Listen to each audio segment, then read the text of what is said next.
Happy Monday, y'all. Happy daylight savings time. Is it end of daylight savings time? Is it beginning of daylight savings? I don't know. Which is the one that is daylight savings time? I don't know. Ah! Modem, hello. Thank you very much for your subscription. You have been subscribed for 14 months. That must mean you like me. Thank you very much. And thank you, Druid, my darling. Yeah, so daylight savings time. Um, I won't spend much time on this, but fall back is my favorite time of year. Okay, so it's the end of daylight savings time. Okay, yeah, that's what I thought. Summertime is daylight savings time. And then when we fall back, it's like back to normal. It's dark all the time. I was talking to a friend and, I always joke about I love daylight savings time because you get that hour back. And they were kind of like, yeah, like for a day. I'm like, no, no, no, no. I have that hour back for as long as I don't change my analog clocks. So the microwave, the coffee maker, just a random clock that we have in the living room. As long as I'm looking at those clocks, I always have an extra hour because I panic. Oh my gosh, it's already like 6 p.m. What am I going to do? Oh, it's only 5. Shoo. Sometimes you work with what you've got. So, I have some exciting things to show you today. As I mentioned on Thursday, I spent Friday and Saturday in Washington, D.C. at the Daughters of the American Revolution Museum at a symposium called Sewn in America, Making Meaning Memory, a Sewing in America symposium. So, super, super nerdy. Oh, you have to change them so you don't confuse yourself too much, Jordan. Yeah, we eventually change them, but it's like really nice for like, I don't know, a few days. But yes, I do know, like, my mom gets confused. She's like, I have to change them all because then I second guess myself, like, which is right, which is wrong, My phone is always right, so it's the arbiter of the truth. So this symposium, uber nerdy. It was a lot of, so all of the speakers were, there was a few independent researchers, but many of the speakers were academics, museum folk. There was one anthropologist / archaeologist. I mean, like, such smart people, people with like gigantic advanced degrees. I met one person, delightful person. She, we had a lot to talk about, lots of interesting things that we're both interested in. And then she revealed, I revealed my age or, my age bracket, and she revealed her age. And I was like, oh, well, you're a PhD candidate who's young enough to be my child. If that doesn't put things in perspective, right?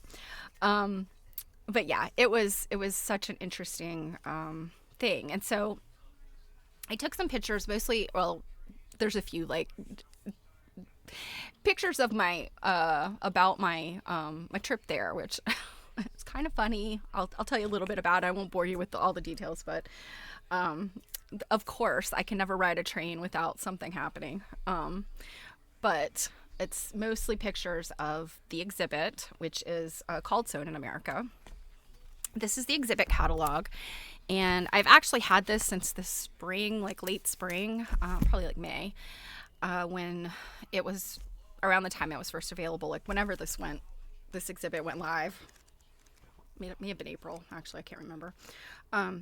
Anyway, I bought the catalog right away because I wanted to read it, and I wasn't sure when I would get down there. It's up to the end of the year, so if you happen to be in the Mid-Atlantic, Washington, D.C. area for the holidays, or just in town, make a pilgrimage. Go see this because it's a small exhibit, but it is an incredible exhibit. And I'll show you some pictures. If you're not able to make it here before it closes, this is the very next best thing.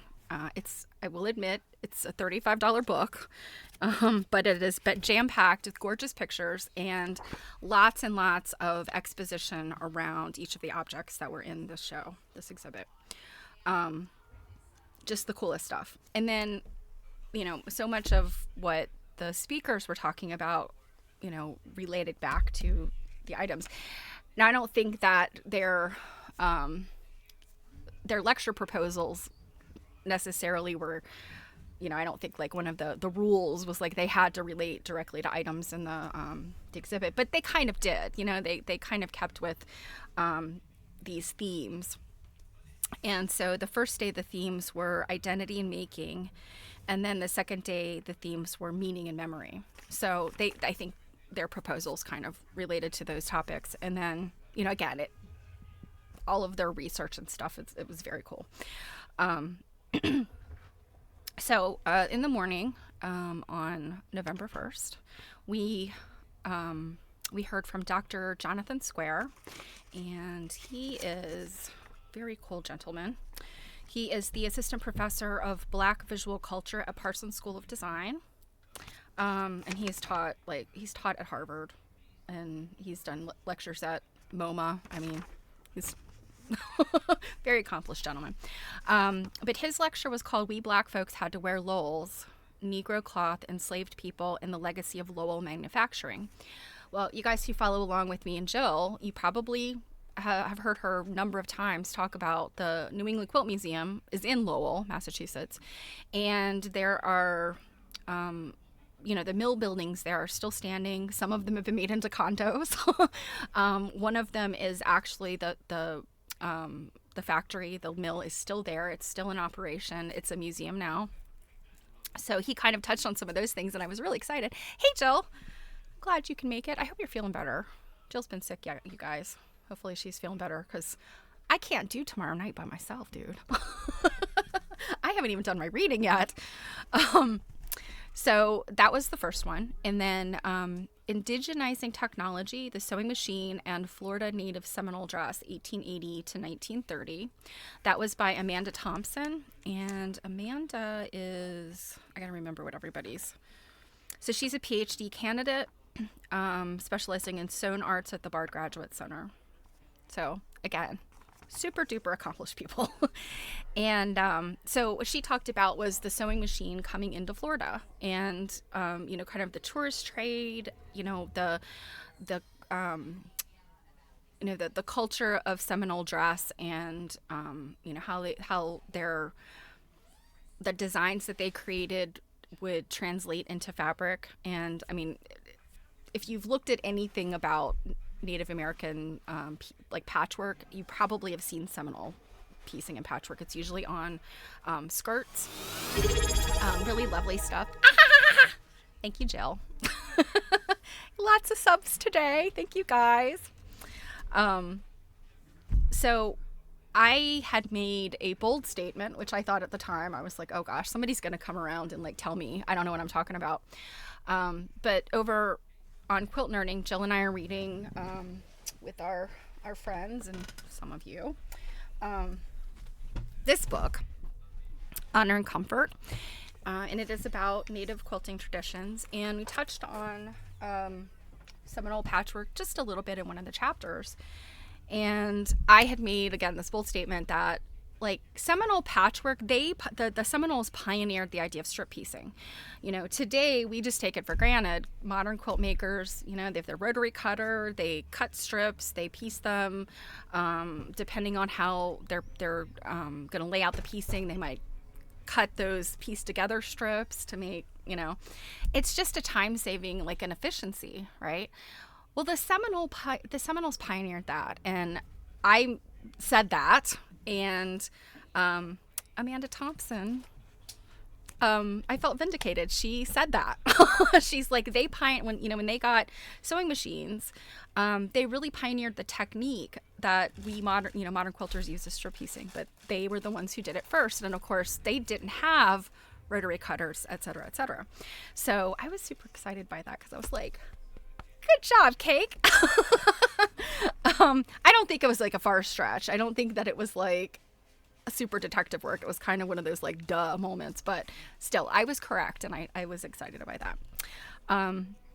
And then there was a lecture called Your Grandmother's Quilt, Connecting to Hoosier Ancestors Through the Art and Stories in Quilt Indexes, Caroline Emenaker. And I think she might have been the youngest emerging scholar. She is working on her master's, while some of the other scholars are working on their PhD. So she was a bit younger, but, very enthusiastic. It's exciting to see younger people, in these realms. Enthusiastic, learning from, the giants whose shoulders upon whom we stand. So she's working on her public history master's at Indiana University in Indianapolis. So she talked a lot about the quilt index, looking at, I think it was 3 quilts that she looked at. And she had the emerging scholars had shorter presentations. So her presentation was like 15 minutes. But very good stuff. And then in the afternoon, Madeline Shaw, who is, I think Madeline is an independent scholar. Let's see. So she's a curator and author specializing in the exploration of American culture and history. I think she's held curatorships at a whole bunch of different places. I think she's independent right now. But her lecture was called Whalers Women: Sewing for Subsistence and Sanity in 19th Century New Bedford, Massachusetts. So this was about the women that were, she spent a lot of time talking about the women who were wives of whaling vessel captains and what their life was like on board these ships, because captains were the only people who could bring family on these ships for, and they're out whaling for months and months at a time. Or like years at a time, I guess. And so she talked about, these women, but also, the idea of whaling was not a safe job, and lots of people died. These women were having giving birth at sea. They were, even though they were kind of moved to port when they were ready to give birth, still, it sounds like a really, really complicated and difficult life. Yes, Jill, yes. You should go to the Whaling Museum in New Bedford. Madeline, I think, has done some curatorial stuff with them. She mentioned it a number of times. Pictures in her presentation were from New Bedford. But anyway, what was really interesting about her lecture, and I'm thinking the whole time, because she's talking about, these whaling wives and, when they're shipwrecks and they lose their husbands. Hey, Miss Shaw, you guys should go together. Go check it out. So later on in the Q&A, they tried to keep things on track, and so they would just do like presentation, and then a general Q&A with all of the attendee or the lecturers. I'm thinking to myself, okay, so we're reading about Sarah Josepha Hale. Hey, Anon Maker, it's so good to see you here. So she's talking about, like the charity. And I'm thinking to myself, Sarah Josepha Hale had, she's up there in, Vermont, New Hampshire, Boston, and she's working definitely with these seafarers charities because, not specifically whaling, but could be whaling. But these widows basically and their children and helping. And so I'm thinking about all of this, and I was like, okay, I'm going to ask the question when, the Q&A for Madeline comes up. And before I can ask the question, they took questions from the people who were watching online, because this was available online as well through a Zoom webinar. And you guys, somebody asked the question. Sarah Josepha Hale, involved in and I can't remember the name of the thing, the charitable organization she created, but that question was asked, and I was like, this was so cool. And I was thinking, wouldn't it be really cool if it was one of you? So if one of you was on this webinar for the DAR Symposium and you asked the question about Sarah Hale, I would say, bravo, I love you so much. It makes me feel good. So if it wasn't one of you, that's okay too. But I was super excited. And so then Kathleen Staples, who actually has co-written a book with Madeline Shaw, they're both, they're seasoned researchers, we'll put it that way, and she's an independent. And her lecture was called "She Can Work Very Well with the Needle: Black Women in Clothing Production in the Colonial and Antebellum South." So her lecture was really interesting because she touched on things that Dr. Square had touched on when he talked about weaving the Lowell cloth. And then the final one for that day was Samplers as a Lens into Women's Education in 19th Century Tennessee. And that was by Julia Doyle. And she is the curator of fashion and textiles at the Tennessee State Museum in Nashville.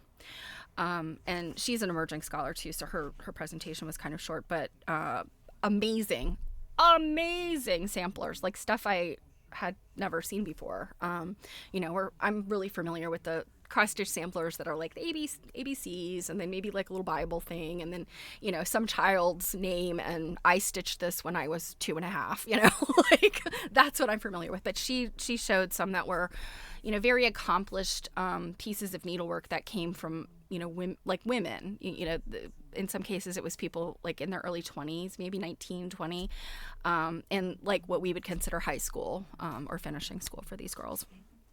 And then on day 2, the first lecture was Embedded Quilts as Messengers. And this was Lynn Bassett's lecture. Unfortunately, Lynn was sick. So she sent her lecture and all of her slides to Alden O'Brien.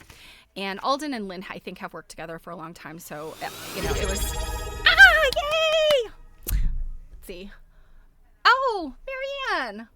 Just subscribed with Prime. Thank you very much. I really appreciate that when people are willing to give me their Prime, their 1 Prime credit. That is awesome. Thank you very much. It's so good to have you here. Yay! Okay. So Alden is the curator of costumes and textiles at the DAR, and this was her symposium. So she ended up reading Lynn's lecture and doing all the slides. Obviously, not as good as having Lynn there to ask her questions directly, but Alden did a very nice job, and it was a really good lecture. Saw lots of quilts that I recognize and I was very excited about. And then the next one was Mariah Kupner, and her lecture was called Stitching Self-Determination and Black Liberation: Race, World's Fairs, Women's Works, and Textile Politics in a Silk Sofa. Now this was so very interesting what she talked about. And let's see, what are her credentials? Where is she? So she's the assistant professor of American Studies and Public Heritage at Penn State in Harrisburg. She does not have pictures of this sofa.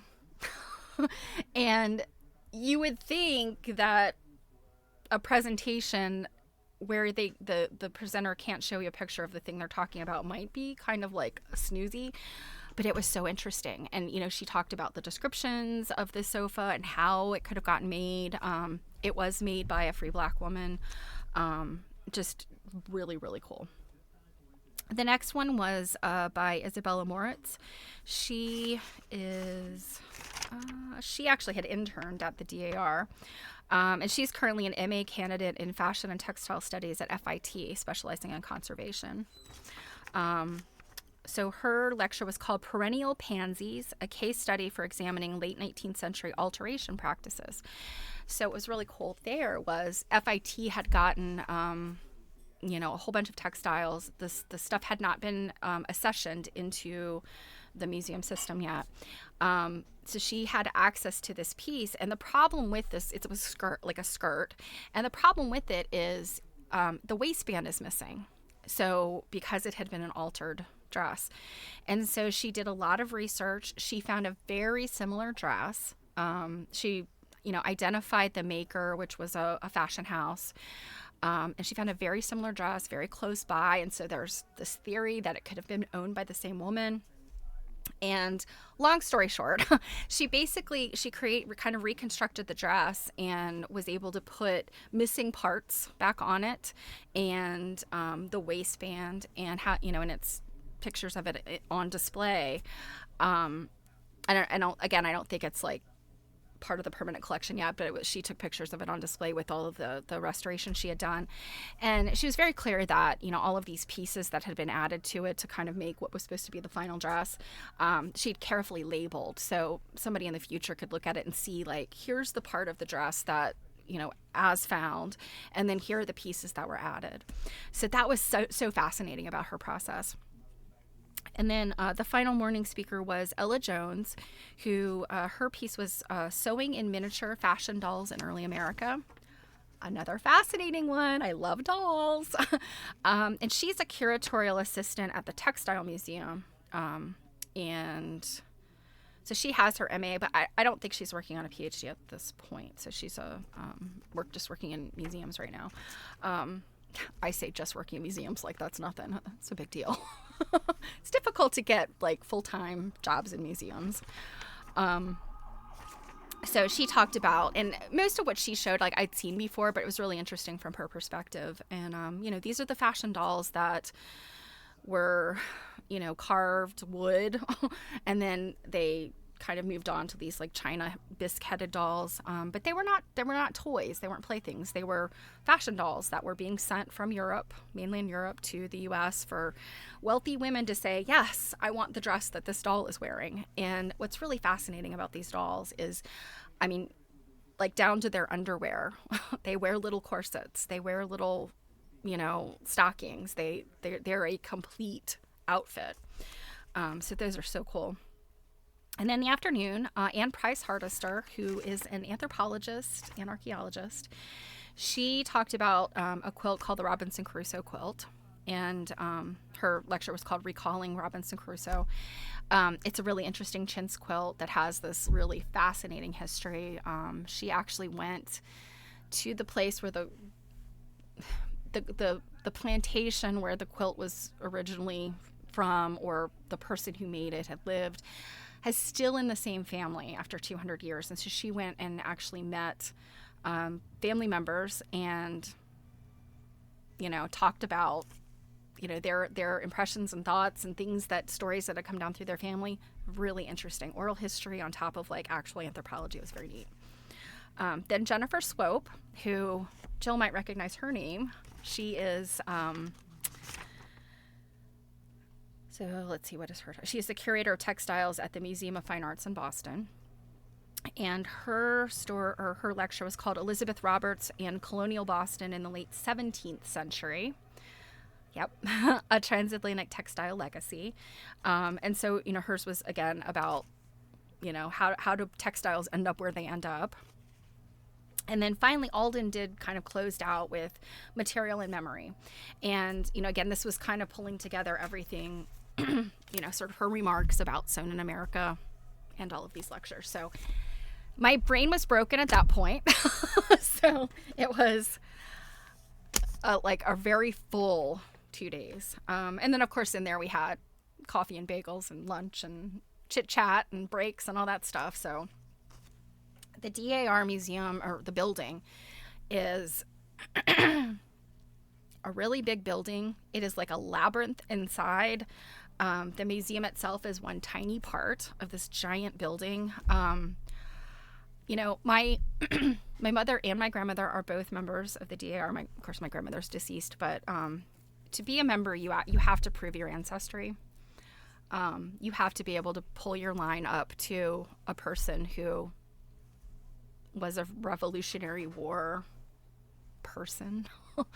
In my case, it goes up to a pretty famous patriot, Dicey Langston. Is that her last name? I'm terrible. But she was basically like a Revolutionary War spy. And she was a teenager. She did all this stuff. And I'm like, good Lord, when I was a teenager, I was moaning and crying about stuff and stuff. I'm not saving anybody's lives. But anyway, so it's like all that genealogy has to be done to be able to join this organization. And it's something I could care less about. Just because, it's kind of elitist in my opinion. That's just how I feel. It's right for other people. It is a service organization. They do stuff. They have been responsible for, creating and founding many things. And, like Sarah Josepha Hale, how her groups kind of came in and like, you know, was it the Bunker Hill Monument, where 10 years the guys couldn't get it done? She and her ladies, you know, charitable donations came in, basically held a bake sale and got the thing done like that. So DIR is kind of like that. And they, you know, I know that they have been trying to modernize. You know, it's one of those things, it's difficult to have an organization like that. It's very white centric. Because honestly, unless you are descendants of enslaved people who can do the genealogy to show that you are related to an enslaver who was part of the Revolutionary War, it's mostly been for white people, you know. And I don't know exactly what kind of specific steps the organization itself is taking, but I can tell you the museum is very focused on looking at a diverse view of the history that they engage in. Obviously, the Revolutionary War and further, you know, to the modern times is what they're looking at.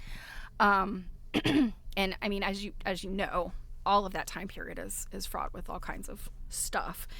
And so, you know, I think they're doing a very admirable job of trying to balance what they have in their collection, what they put on exhibit, and the stories they tell through the exhibit. So I think that kind of kudos, I kind of have to give kudos to Alden O'Brien, because she and her staff are, I mean, they're doing good work. So with that, let me show you some pictures, and because it was so cool. I don't want to, as Jill says, Inception, y'all. So let me switch over.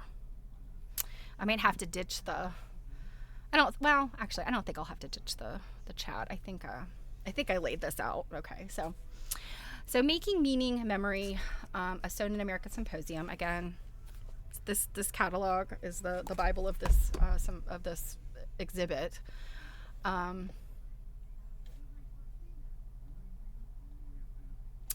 So we'll start off with my train ride. I'm not going to spend a whole lot of time on this, but I just, you know, I always have issues. So the MARC train in Baltimore is it's a commuter train. It's primarily used by people in the Baltimore area that are going to DC because they work in DC, government workers, etc. But it's pretty handy. They have this giant parking lot. It's Amtrak trains, and so they're comfortable. They're very nice. The first thing, and this is like when I'm there, I'm like there at like 6:30 in the morning. And I think this, when I'm getting ready to show you, is indicative of like just the cluster that my evening became, because I ended up on 2 express trains coming home that I had to keep doing U-turns, basically. Like, I got on one that passed my stop, had to stop, get on another one going south, and then that one was an express. I had to get back on another. It was ridiculous, and 90% of it was my fault. But anyway, this is indicative of the way things are in Baltimore. Oh, why did that go backwards? Well, crud. There we go. So you'll see, I was standing beside the Halethorpe, Washington, D.C. track 3, because that was the direction I needed to go in. But across the tracks is Halethorpe, Baltimore, track A. Now, there's a track in the middle. And this track in the middle is really just for the trains, you know? Like, sometimes they have to divert onto a different track because one's coming in the other direction. I don't know how all that stuff works. It's railroad logistics, or, you know, it's people get advanced degrees in this stuff. But what I don't understand is, do they refer to that middle track as track B or track 2? I don't know. Okay, why do you keep going backwards? Okay, so from the MARC train, I took the MARC train to Union Station, which is, you know, a big central spot and for the trains to come into GC. And I've done this a bunch of times. I kind of know my way around. And so from there, you jump on the red line, and the red line goes to pretty close to the DAR. Unfortunately, it is not right beside a metro station like many of the museums and things in DC. So you have to walk about a half mile. It's not a terrible walk. It's It's through kind of the financial area, like the FDIC building, the Consumer Financial Protection Bureau. Like, I used to work with these organizations in a previous life. So I'm walking down the street going like, oh yeah, there's my buddies at the CFPB. Hey, FDIC. It was pretty funny. But anyway, it's literally beside the Washington Monument. When I actually got there, I was like, oh my God, this is like, you could look out a window and see the Washington Monuments right there. So that was my beautiful 80-degree day. And then I got my little DAR button thing, and you could wear that. And then for some reason, they took the name badges back. And I don't know if it was because they just wanted the name badge holder. That was the strangest thing. I've never seen that before. But anyway, so I was like, sure, And then we got a little swag. We got a pen and this little tiny notebook that has one of the something from their permanent collection on it. So it's a dress. So that was very nice. I always like a little bit of swag. So this is Alden doing the opening remarks. We were in this nice, big, well-lit, spacious room. There was probably about 45 people there, I would say. 45 people. I don't know how many were watching online. They had kind of sitting up here in front of Alden. They had the computer and the camera and all that stuff. I'm sure it was many, many, many more people than were in the room. And then this is the exhibit itself. And I took a picture of this. I'll read some captions to you, but I'm not going to read everything. It's just a lot. So on the other side, after you walk past that big entry piece, this display, you see this display. It's very cool. It's got all these clothing and things. And then it talks about supplying a household. And so this is kind of the idea, like Sewn in America, the idea of like, you've got the sewing you have to do, mending, making literally anything that is made of textile. So linens, clothing, underwear, something as simple as like string, or like what we would use today. We use twist ties, or we use, just you need to close up a bag or something. There you have a million different options. Well, back in the day, they didn't. So they literally had to either save string, or they had to create string. They had to either, like literally twist it together, spin it, or they used tape looms to create pieces of like bias tape, or not bias tape. Oh shoot. What's the word I'm looking for? It's not bias tape. Yeah, one of you guys will think of it. But it's like the woven tape, the twill tape. Twill tape, that's what it is. So anyway, anything and everything that required a needle or thread or fiber, women were responsible for creating all this stuff. And so it's really fascinating when they put a decorative spin on those things, or they then took time to make stuff that wasn't necessary. And so you're thinking like, my gosh, all this sewing that they have to do, and then they will find time to make something pretty that's just decorative. And then the idea of, there were some women that did not have to sew necessarily, and they got to do more of the, the decorative arts because they went to finishing school and learned how to sew and all that. So these are kind of all of the forces in sewing that are kind of butting heads. So what this says, I'll read this. Supplying the household. Imagine you're a housewife in 1750 or 1800 or 1850 or 1890. You can't buy sheets, towels, tablecloths, or clothing ready-made. You have to sew it all. Unless you are very poor, you can hire a dressmaker and a tailor for your main garments, but you'll still be making undergarments, shirts, and children's clothes at home. You might hire help, but you'd still buy and cut the fabric and do plenty of sewing. Typically, you will pick up a needle anywhere from 8 to 25 days of every month. Making, mending, altering, darning. It's a constant cycle of textile work. Over the course of the 1800s, more things could be store-bought, but women's diaries up through the 1890s record constant sewing, mending, and knitting. This display contains examples of many, but not all, of what American women had to sew and knit for their families. The items span a wide time frame to emphasize the long period during which all this sewing was necessary. And remember, each of these was made in multiples, and children constantly outgrow things. So, the point being, like, you don't just get to make like one set of dresses or trousers or whatever for your children, because they're constantly growing, as those of us who have children know. And children wear things out even when they're not outgrowing them. And so if you're going to hand clothing down, it has to be mended. I mean, it's just, I can't even imagine. So one of the first things after that beautiful display of all these textile clothing is a Wheeler and Wilson sewing machine from 1871. Now, as we know, sewing machines came about in before the Civil War, 1840s, I think, was kind of when there was the copyright fights and whatnot between Singer and Wheeler, all those guys. And so the 1870s is kind of when things really, from a home sewing machines, they're no longer just commercially available. You've got home sewing machines.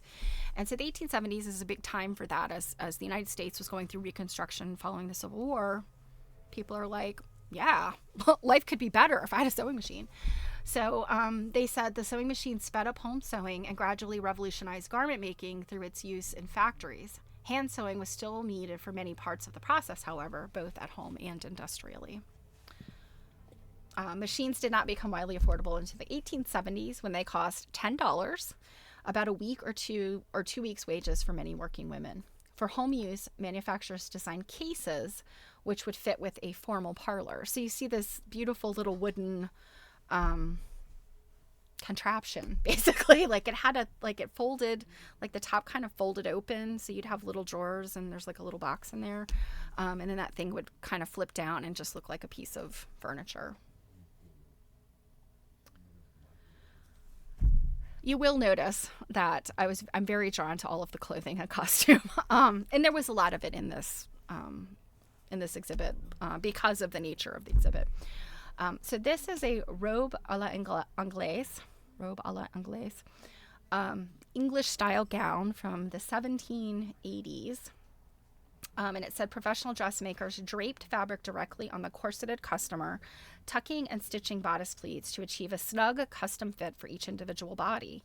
This could not be achieved by flat patterns, nor could it be mass produced. So what we know as couture sewing today, which even fashion houses have kind of ready-made stuff. Even if you're a person who's going to go to, say, Prada or one of those fashion houses and say, like, oh, I want this custom made gown, they're still going to, like, not necessarily drape it on your body. They're still going to use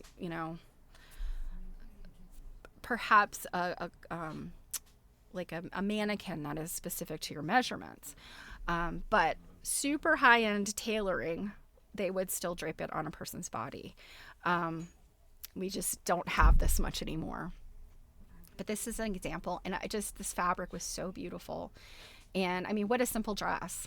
And it's ecru. It's not, particularly colorful, but those little sprigs of flowers that were embroidered on the outer part of the dress, it closes in the front, usually with hooks and eyes or pins, and then it's split. The skirt itself is split in the front so that you could have a fancy petticoat on.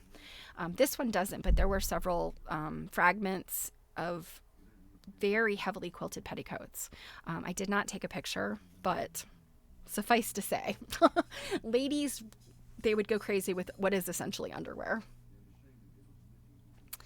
So this is a pattern drafting system. Hollenbach and Stoddard was one of dozens of companies offering pattern systems in the 1880s and 1890s. So this is coinciding quite well with sewing machines coming into the home, and this idea of using patterns instead of fitting every garment specifically to somebody's body. You could use a pattern and kind of get there mostly.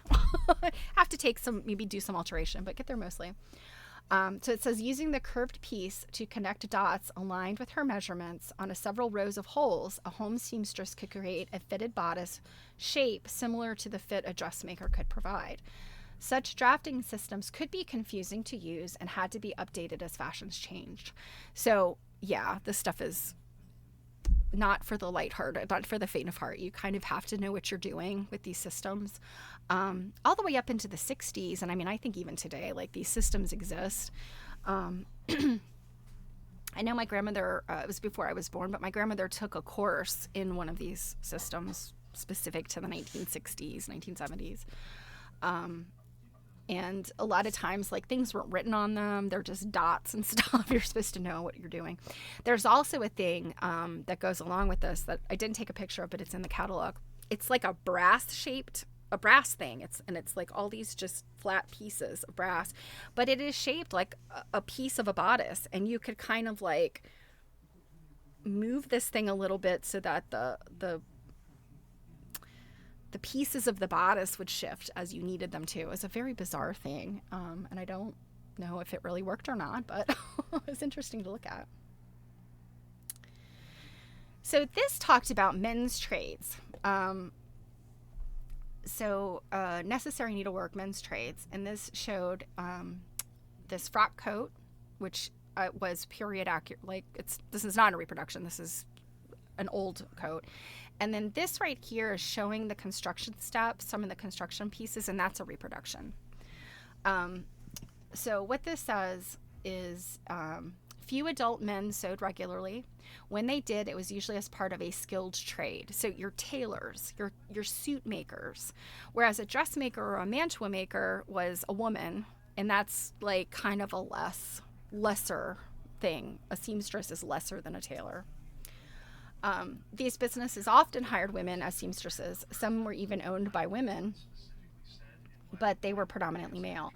Men outside of these professions had to sew in some situations. Sailors on long voyages had to mend ships' sails and their clothing. And both they and soldiers at war were responsible for mending their own clothes. So what they said. And then this is an interesting list of professions that involved sewing that I just never really thought about.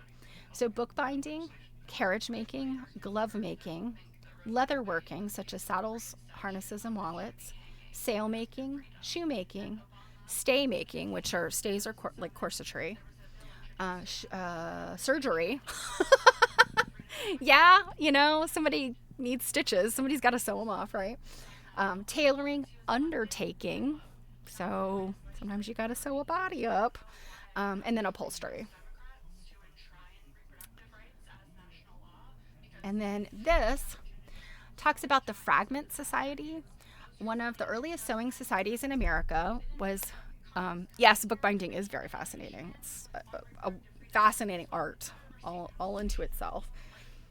So the Fragment Society, one of the earliest sewing societies in America, was founded in 1816 to make clothing and linens for Boston's urban poor.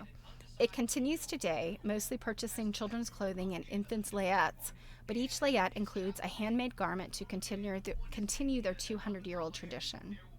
And so what you see here in the back is a baby's sack gown.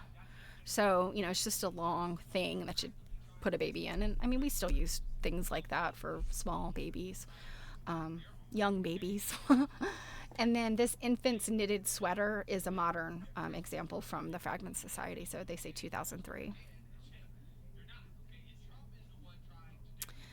Oh, this doll. So the doll itself is just a, cloth body China doll. It's got a China head, a cloth body. Its little fingers were stitched, on the fabric hands. But the doll itself is just whatever. The dress. Oh my goodness, this dress. So it says cloth body with, kid arms. So these were actually leather arms. And then a silk dress. And it says women were criticized for their involvement in unladylike commerce when they started holding charity bazaars in the 1830s. Remember, charity bazaars are about, helping men out of their troubles. Charity bazaars are like the bake sales of the 1830s, right? Nevertheless, they persisted, and such events became common and profitable. They paved the way for women's organization of sanitary fairs in both North and South during the Civil War, which raised millions of dollars to support hospitals for the troops. if you were with Jill and myself when we were reading, I think it was Legacy, talked about it in Legacy, talked about it in Quilt Making in America. So if you're new here, quilt nerding on Tuesday nights, Jill and I it's a little book club, among other things. So those books talked about, what happened during the Civil War. We have states seceding. We have the government going, oh, crap, we got to do something about this. And we have women basically saving the day because the government was not prepared with uniforms, blankets, and bedrolls, bandages, none of the stuff. And so women had to really jump in and share from their households for these men that were going off to fight. It's unfortunate, but lots of people died in the Civil War, but I guarantee you women helped some of them survive because they provided blankets, they made things, they gave things from their household, etc. And they did things like basically have bake sales for the government. So we'll look at these other two things in a second, but this bisque doll, I mean, just look at this. And I mean, it's a small doll. It's, I don't know, it's probably it's like less than 18 inches. It's probably like maybe a little taller than a Barbie. It's probably like a 16, 14-inch doll. And then these are the other items that were here. So this little doodad here is a paper watch pocket. And it's clearly never been used. It's perforated paper, and then they would stitch with, I mean, it's almost like cross-stitch fabric, Aida cloth, but it's paper. And they would just stitch through there with like very fine wool thread and make these beautiful little pieces. I actually have a couple bookmarks, and we'll see another bookmark in this exhibit.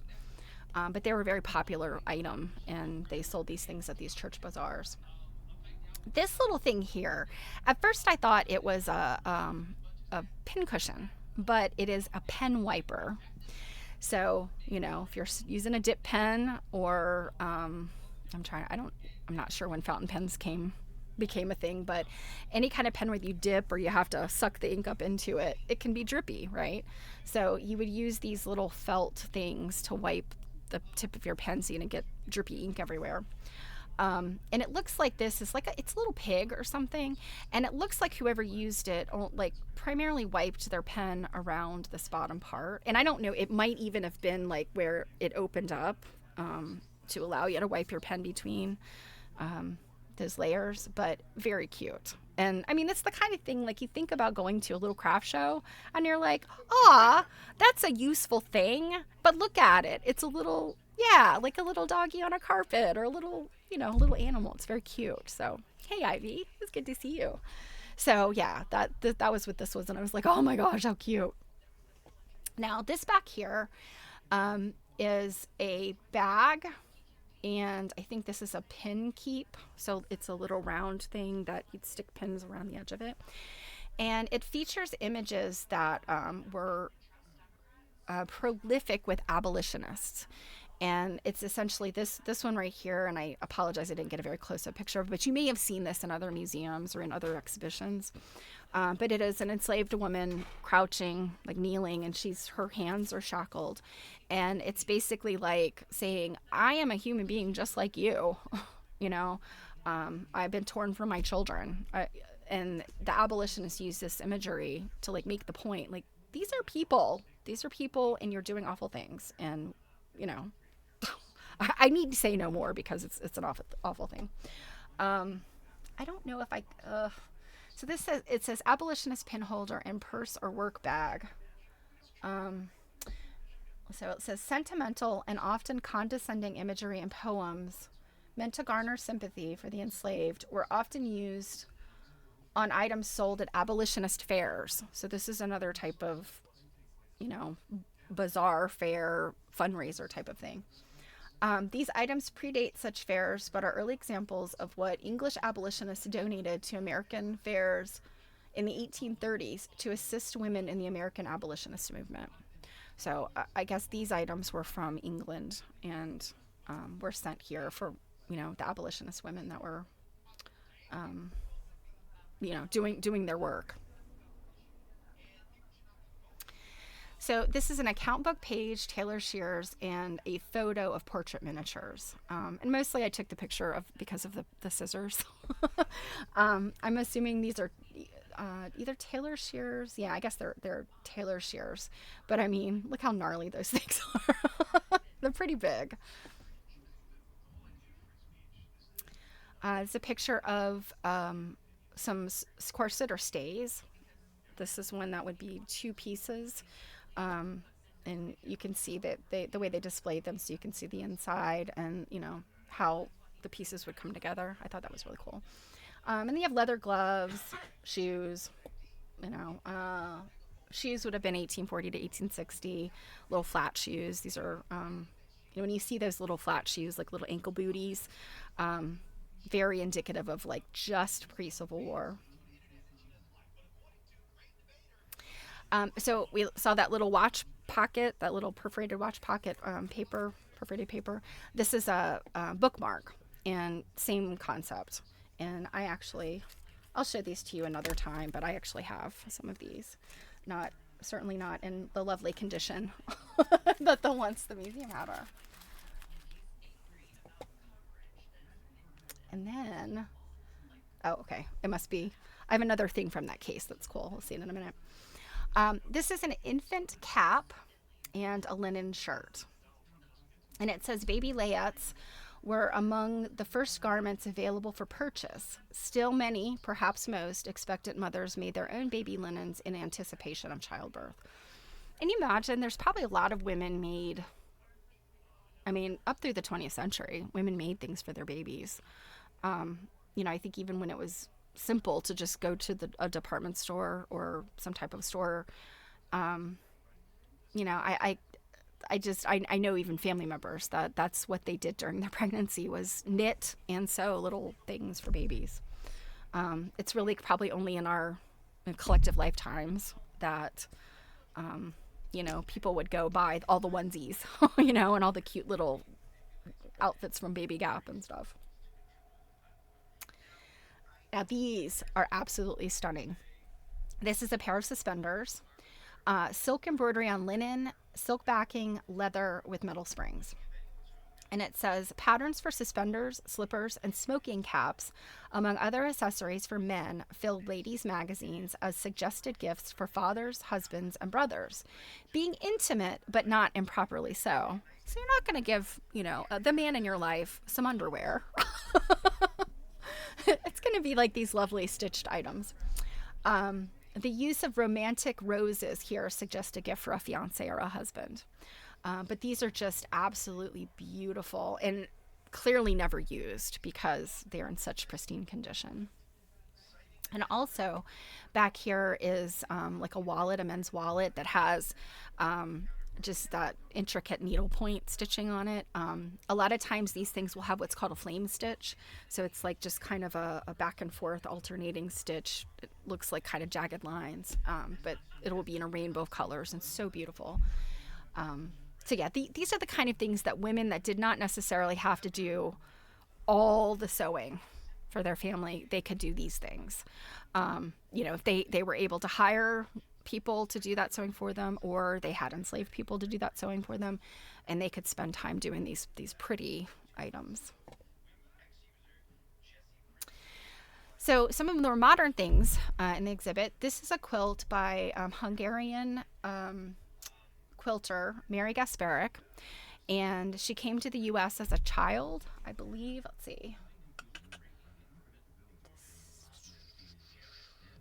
I don't think it says in here when she came to the U.S., but her Hungarian heritage was very important to her, and she started quilting and made this quilt is so charming. It is a Hungarian Harvest Festival quilt, is what it's showing, and it's just so cute and just so pretty and charming. And so, there was a whole thing about her, the experience of immigration to the U.S. Now, of course, I'm going to love the bicentennial/centennial stuff. And I see some of my pictures are a little blurry. I realized I was trying to rush around because there was like 50 people literally in this tiny space. But this is a flag print shirtwaist. So shirtwaist being, a shirt. This is turn of the century when women went from their, I guess it was the second bustle era in the late 1800s, and they went from wearing these dresses to wearing like a blouse and a skirt. And so the blouse would be called a shirtwaist. And so this is a flag one. And it's so fascinating to me. I'm like, where did they get this fabric? Like, it's striped fabric and star fabric. Like, wow. And so it says, probably worn in a 4th of July parade or pageant or similar patriotic occasion. This blouse may even have been made for the United States sesquicentennial, which is 125 years, in 1901. The fabric is rather coarse. It may actually have been flag bunting, which is kind of what I thought. Like, other than cutting up a flag, where are you going to get this fabric? But it was carefully cut to display symmetrically and pleasingly. I thought that was really cool.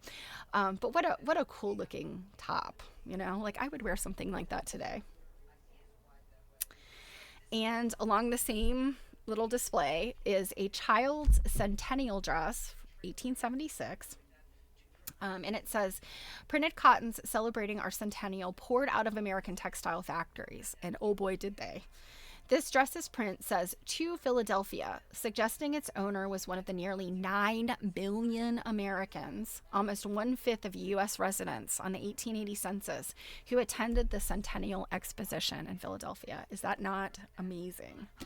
And, I've shown some of these prints before when we've looked at centennial quilts, and to see it made into a dress that obviously this child probably wore once, if at all, is really cool. And then, of course, we have a bicentennial dress from 1976. And this says, this is a Butterick pattern, and they show the actual pattern envelope in the catalog. But it says, countless American communities put on historic pageants and parades at which, quote unquote, colonial costumes were worn. Now, compare this to that very first dress, the English dress. And that's what this is supposed to be kind of like replicating, and you see there's a pretty vast difference between the two different dresses. Though hardly strictly accurate, they evoked 1776. This one was worn at events in Sumter, South Carolina by Mackenzie Anderson Schultz. The dress inspired Mackenzie to study historic dress and eventually to form a historic pattern company. And that historic pattern company is called Fig Leaf Patterns. This was a display of little sewing accoutrements, which Jill and I, of course, go crazy over. If you have been to our Wednesday night needlework notion nights, you have probably seen some of these things. We have them either in our collections or we find them online. And this is just an inventory of all these little items. And I'm always excited when I'm like, ooh, I have a pack of those needles. Oh, I have one of those little bodkins or little awls. So this was just a pretty display. And then here's another set of those tailor shears or scissors. And look how gnarly they are. I mean, and then of course these little embroidery scissors are beautiful. Now again, definitely some modern stuff. Many of the quilts were modernish. This one was a 2018 quilt called Playdate by Carolyn Maslumi, who is a very well-known African-American quilter, researcher, lecturer, collector. She collects a lot of African-American textiles or African textiles as well. She's an amazing lady. She decided, I don't know, it was back in the 70s, I guess, early 80s, late 70s, she wanted to start an African-American quilt guild or, group of women. She was having a hard time finding people. She put an ad in Quilters Newsletter magazine saying, hey, come find me, write to me. And so that was the start of, something that didn't exist before. So what it says about this, quilts may be used to address social issues of all kinds, including racism, as in this depiction of a play date between mothers and their children, one pair black and one pair white. As Maslumi states, the scene reminds us that lessons conveyed in childhood tend to stick with us for life. Racism is a learned behavior. But parents modeling friendship will be learned and mirrored by their children. This is a sampler, and you will notice this is not the full alphabet that we are used to, and the words on it are not English, because this was made in Hawaii. And what this says is silk thread on cotton. And they asked the question, who made this sampler? Makalia or Makalio? Two girls in an 1841 student list at the Wailuku Female Seminary, a missionary school on the island of Maui, are possibilities. The sampler is signed just Maka. Cross-stitch alphabets were hardly needed by indigenous Hawaiians who did not use sheets. So the little cross-stitch alphabet would be used on bed sheets. And what they would do is, if you were in a big enough household where you had multiple sets of sheets, your initials would be on the sheet, and so that people would know it goes with your bed. And then there would be a number. So if you had like 4 sets of sheets, you'd have numbers 1 on one set, 2 on another set, 3, 4, so on, so that those sheets could be rotated and no one set would wear out any faster than the others. So I think that's what they're referring to here. But it says, instead, this sampler was a tool for teaching literacy using the Hawaiian alphabet and Anglo-American culture. It has not been possible to trace Maka after her school enrollment. So I guess those 2 young ladies, they weren't able to find out more about them. But I mean, what a beautiful little thing. And it's small. It's a tiny little thing. It's probably about the size of, like a paperback book, probably about the size of My Lady of Godey's book, maybe a little bit smaller than that. So just a lovely little thing. And I'm going to end with this. This is a skeleton suit, and I did not take a picture of its description. I missed out on that because I was a little overwhelmed, and I will tell you why. I knew about this. I'd already read about this. And I'll read you some of the information about it from the exhibition catalog. So it says skeleton suit and family record, 1822. So between about 1780 and 1835, boys graduated from toddler frocks. So you'll often see, especially more well-to-do families that would have portraits painted, you'll see kids that you're like, you're like, sure, it's a little girl. But based on the outfit, it looks like a dress, but it's not. It's a little boy, because for a certain age, they dressed girls and boys the same. So when they graduate from toddler frocks into skeleton suits like this, before moving on to trousers and a jacket. So this is the kind of thing, when you think about kind of like onesie outfits for little kids, that's sort of what this is. It's something that, it'll stay tucked in. Like we like these things for children. It's got buttons that kind of, nowadays we'd use snaps or Velcro, get kids out of there quickly because they have to go to the bathroom or whatever. So that's essentially what this is. And it was worn by a child named Charles Fenton.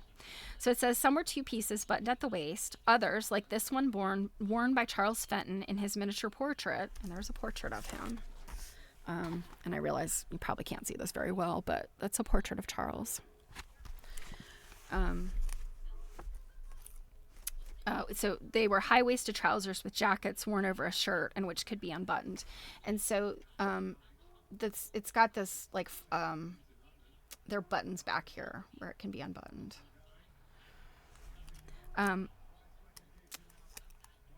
So John Briggs was another child. So let me see, I'll skip from that.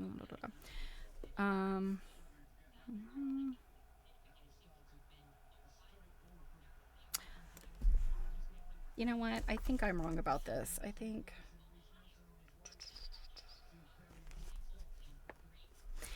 Long story short, the child died. I'm not sure if this was supposed to be owned by Charles, because I thought this was Charles Fenton, but this one might be John Briggs. Okay, this is John Briggs's suit. So Charles Fenton is the kid in the picture. Yes, he's the kid in the picture, and he's wearing a similar outfit. But John Briggs is the one that wore this, and he passed away. He was young. I mean, he was somewhere between like 2 or 3. Somewhere between like 3. He was around 3. the reason why this thing kind of overwhelmed me, because it is so tiny. It is, having seen it in the catalog, and even this picture here, I don't think does it justice, because this little boy was so tiny. And, they always say, like, oh, people were shorter back in the day. That's not necessarily true. Certainly, there are time periods when people were not getting the kind of nutrition and living conditions that made them strong and tall. But the idea that people were always so much smaller is not really true. But in this case, this was a tiny, tiny child. And so my guess is perhaps he had maybe an illness, like, he was born with some kind of illness or caught an illness very young and was just diminutive, like he never grew. And then he passed away at like 3. But yeah, this little, and it's in pristine condition. I mean, he probably didn't wear it very much. Obviously, he passed away, but I mean, just I don't know. I don't even know what to say other than it just really it hit me really hard to see this little child's outfit. And then knowing that he didn't make it, past the time that he wore this little suit. But, and the date on it was like, yeah, crud, I just lost my space in here. Yeah. It's early 1800s. I know she gave us that date range. All right, I lost my space. Sorry, guys. I don't know where it is in this book now. There it is, I think. No.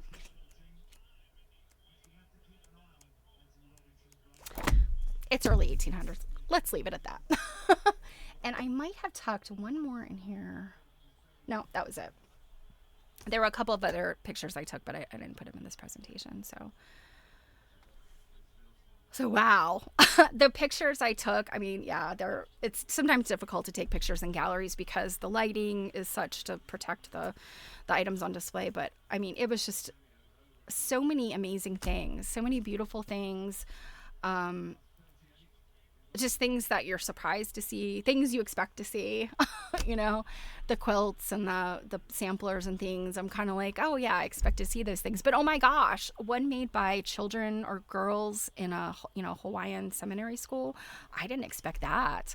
And these little baby clothes and things are just, I mean, they're so just precious. So it was, like I said, brain broken. From the weekend. I have notes galore, as you can see my book here. I need to go back through and process all of these things, and luckily they give us the recordings of the session so I can go back in and listen to them again, because there comes a point where you're just like I can't fit any more in there. So are we ready for some Sarah Josepha? Again, it was so funny. Just in my mind, I'm wanting to ask that question about Sarah Hale and the wailing wives. And her answer to the question was, based on what she's looked at in New Bedford, the answer was no. She had not seen any evidence, but what she was specifically studying may just have not overlapped with that seafarers organization, because it may have been more, seafaring, whereas the whalers maybe had kind of a different community there. So interesting stuff, though. So we are in the home stretch, guys. This is kind of a long chapter. If we don't get through it today, I do have a stopping point, but I'm hoping maybe we can get through it today. This one's called The Authorial Galaxy. And I kind of wasn't sure what this one was going to be about, so I didn't read ahead necessarily, just skimmed. It's about Edgar Allan Poe is a big part of this chapter. And there's a very interesting picture that I will show you in a minute. So without further ado, as a reminder, we are reading The Lady of Godey's, Sarah Josepha Hale, by Ruth Finley. And just as a reminder, this book was written in 1931. So I think we found a few things in here where it's like not necessarily outdated, but kind of like, well, we know different things now. We know better now, so there may or may not be interesting information in here about Poe that's accurate or not. I don't know. We'll find out. So, Chapter 15, The Authorial Galaxy. When the correspondence of Mrs. Hale, covering 50 years of personal as well as editorial contact with many of the writers whose work constitutes our American classics, was sold at auction in New York in 1917, the letter that excited the most general interest was the following. New York, May 31st, 44. Of course, this is 1844. My dear madam, I hasten to reply to your kind and very satisfactory letter, and to say that, if you will be so good as to keep open for me the 10 pages of which you speak, I will forward you, in 2 or 3 days, an article which will about occupy that space, and which I will endeavor to adapt to the character of the opal. The price you mention, 50 cents per page, will be amply sufficient, and I am exceedingly anxious to be ranked in your list of contributors.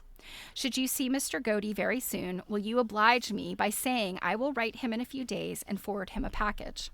With sincere respect, okay, this is really funny. This is your something. It's YR period, OB period, ST period. So that's your observant student? I don't know. It means something like that. Your something. Edgar Allan Poe.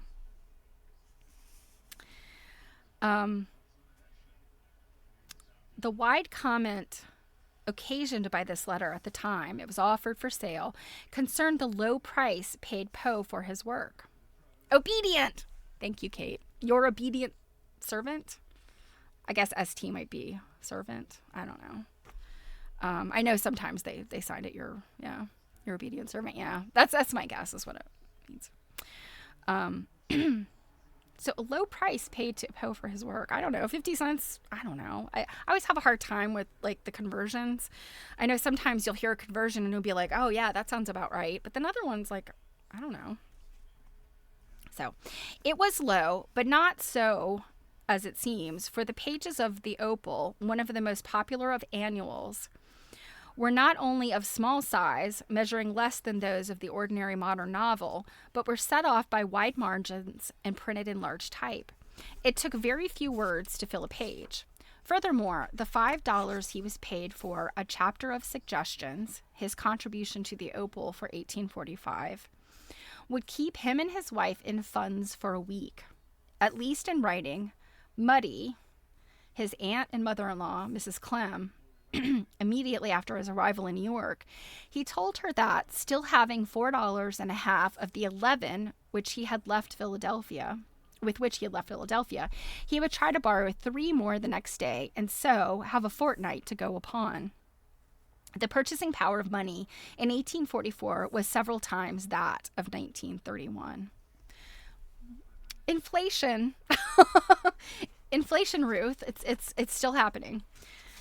Poe quit Philadelphia after his 6-year sojourn there on April 6, 1844. Discouraged and destitute, he fled the Quaker city, where for a time he had enjoyed the greatest prosperity he had ever to know, taking Sis, as he called his child wife,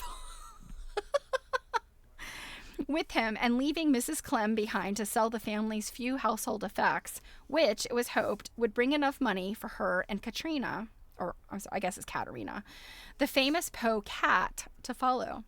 Mrs. Clem and Katerina followed in about 2 weeks. You would think I would know more about Poe. He is very, very popular here in Baltimore because he did spend time in Baltimore. In fact, I think, did he die here? And he's buried here. But he also lived in Richmond, where I went to college, and there is a lot of Poe lore down there as well. I don't know how much it's going to talk about that, but But yeah, I do know that he had a very young wife, but I don't know the details. And it sounds here, so it says, at least in writing, Muddy, his aunt and mother-in-law, Mrs. Clem. Is that saying that Mrs. Clem is both his aunt and his mother-in-law? Because that means he married his very young cousin, which is pretty gross. Thanks, Druid. Yeah. He died in Baltimore. Yeah. October 7th, 1849. Anyway, we'll have to check into this to find out if Mrs. Clem was indeed one person. Let's see. He was found near a tavern in Baltimore on Election Day, October 3rd, in poor condition and nearly unresponsive. He was disheveled, appeared drunk, and was taken to a hospital. Yeah. I know that I think there's some controversy over like exactly what killed him. I think it's still, I don't know. There's a lot of Poe kind of things that go on here in Baltimore around the holidays, around Thanksgiving or Halloween. Okay. The desperate straits in which the Poes had found themselves toward the end of the Philadelphia episode were known to all of their friends. I'm having a rough time today, you guys. I need new glasses. I think I'm going to say that's part of the problem. I need new glasses. So this was known to all their friends, to none better than Mrs. Hale. So personal was her friendship for the poet that Mr. Hervey Allen, his authoritative biographer, points to it as the probable cause of his frequent appearance in Godey's during the years 1844, 45, and 46. Well, duh. I mean, if they're friends and Poe is struggling, of course, she's gonna give him a shot there. From November 1845 through 1846, Godey's Lady's Book must have been the main source of his livelihood, says Mr. Allen. Yet quite aside from her family interest, Mrs. Hale recognized Poe as a brilliant editor. He was almost as good a circulation builder as herself and a literary genius. She had been among the first to acclaim his greatness. Mr. Poe is a writer of rare and various abilities. He possesses also a mind of unusual grasp, a vigorous power of analysis, and an acuteness of perception which have given him high celebrity as a critic.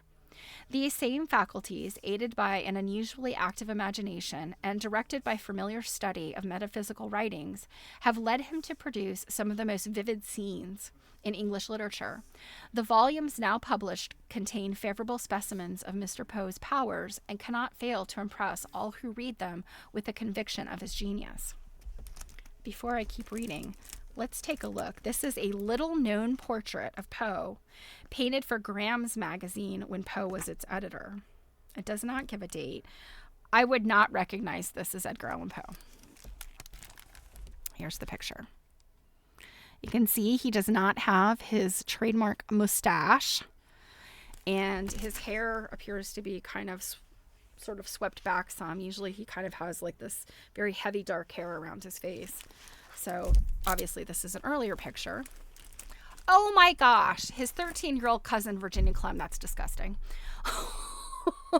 Let's hope that there was it was a second cousin situation. He was 27. Ugh, that's gross. I'm sorry. 13, I don't care if it was the olden days, 13 is much too young to get married, even though it was legal. Ick. But yes, he was a handsome young man. Hey, Robin.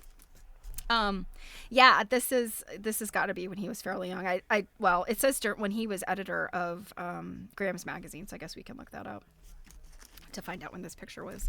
But yeah, I would not have recognized him. And I'm sorry, I don't know what is up with my voice. It's not like I've been talking that much. I sat absolutely mute for 2 straight days. The foregoing, appearing in Mrs. Hale's book review column, which she invariably wrote herself for January 1840, concerned tales of the grotesque and arabesque, which had been brought out in a 2-volume edition so late in December of 1839 as to carry an 1840 publication date. At this time, Mrs. Hale was still residing in Boston, and as the ladies' book was made up 2 months before publication, review of tales in the January number undoubtedly meant that Mrs. Hale had read the book in proof. which Poe had dispatched to her at Boston, distribution by publishers of advance copies not yet obtaining. So Jared says it happened all the time. Those girls have been performing adult work. Oh, yeah, for sure. Absolutely. And yeah, I realize that times were different, but I mean, children did not have childhoods essentially back then, you know? I mean, Industrial Revolution shows up and we've got 5-year-olds in factories and in mills, and because their tiny fingers are better for getting into machine crevices. I mean, it's just insane. Children did not have childhoods. But yes, you know, by today's standards, it just squicks me out that a 27-year-old man married a 13-year-old child who was also related so very closely to him. Ew. Ew, ew, ew. Okay. In any event, so prompt a review was an act of friendliness. Profitable indeed was to prove Poe's acquaintance with the lady editor's son David. Yeah, children and women were chattel. Yep. Particularly as Godey's, whose circulation then was the largest of any magazine in the world, could make or break a book according as it was praised or condemned. So, also interesting was there was a copy of a Godey's Ladies book there. And you guys, it looked just like this. It was thicker than this. But it was in terms of being a magazine. And now it was in a case. I could obviously not pick it up and flip through it. It may possibly have been a bound version of a set of them. But I suspect in the way that the book has been described to this point, that it literally was a book. It was not what we think of as a magazine today. So yeah, it very much resembles just a big thick book like this with the color plates inside.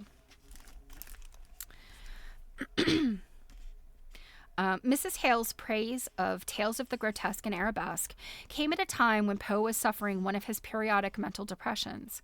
He was still connected with Burton's Gentleman's Magazine, a short-lived Philadelphia publication, which he had been editing since June 1839. But he and Burton were beginning to disagree. Poe was away from the office days at a time, struggling against a type of nervous exhaustion that caused him one day to throw up the job, only to beg for reinstatement the next. It was a trying time for poor Mrs. Clem, on whom the problem of making ends meet in the Poe household always fell. Well, when you let your 13-year-old child marry her 27-year-old cousin who is mentally ill, this is the way things are going to go down, Mrs. Clem.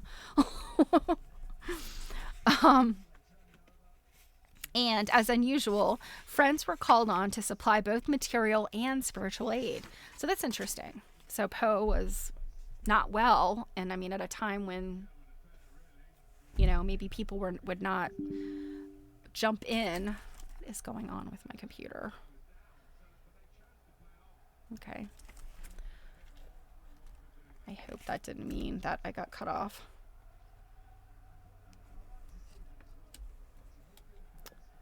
Make sure my connection looks okay. Okay. All good. I have a brand new router. I can't remember if I mentioned that, but my son installed a new router this morning. I was like, oh, geez. Okay. Mrs. Hale, in this instance, gave of the latter, so spiritual aid. As in the case of many another great artist, nothing soothed and stimulated Poe's highly wrought temperament like praise. Muddy and Sis spent years avidly reading newspapers and magazines for favorable notices about Eddie. Oh my word. He was called Eddie. I've actually never heard that said. I should probably find a biography of him someday and read that. Finally, Poe left Burton in the mid-spring of 1840. In January 1841, George Rex Graham began publishing Graham's Ladies and Gentlemen's Magazine. Okay, so 1841-ish would be when this photo was, or photo. It's not a photo. It's an engraving. So that would have been 1841-ish. Be a little bit later than that. So really, honestly, not that long before he died. If he died, didn't we say, Drew, didn't you say? Yeah, 1849. So it really wasn't that long. That's just a very different looking man in that engraving than what we normally see.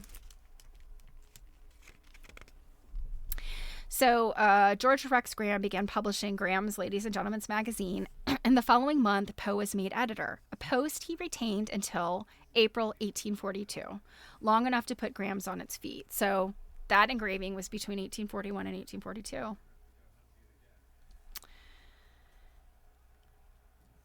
These months were the happiest of his life. For once, he enjoyed a definite income, and moreover, the Grahams, who were hospitably inclined, included him and his wife, Virginia, at the dinners for which they were noted. Early in 41 also, Mrs. Hale had arrived from Boston to edit Godey's on the ground. Philadelphia opened wide its doors to welcome the lady editor, who was strange in person only. But probably none of the contacts that awaited her held greater pleasure than that with the young editor at Graham's. There was a very personal reason for this. Poe had known her idolized and now lost eldest son David at West Point, which, though her recognition of the poet's genius was spontaneous, undoubtedly accounts for the earlier extension of her favor. Poe's West Point career, lasting only from June 1830 to late in February 1831, was characteristic. He was no light that could be hidden under a bushel. What? He was not there long before the cadets recognized that a personage was in their midst. For one thing, he hated the routine of discipline and the disciplinarians, and for another, was bold to say so. Soon, cleverly sarcastic verse caricaturing the officers began to circulate among lower and upperclassmen, and among the latter was David Hale, son of the first woman editor. Poe's most sympathetic biographer frankly confesses the poet seldom missed an opportunity to cultivate an editor. It was through David he established an acquaintance with Mrs. Hale, and tradition has it that through David he offered her for publication in the Ladies' Magazine some of the verses later included in Poems, the little book published in March 1831, which bore the inscription, "To the U.S. Corps of Cadets, this volume is respectfully dedicated." One wonders if Mrs. Hale really did reject The Sleeper, To Helen, The Valley of Unrest, or Israfel, all written at West Point and all appearing for the first time in Poems. Still, how incongruous they would have seemed in the Ladies' Magazine. Now, these are all writings I'm not particularly familiar with, but, I mean, these are early things when he's still in school.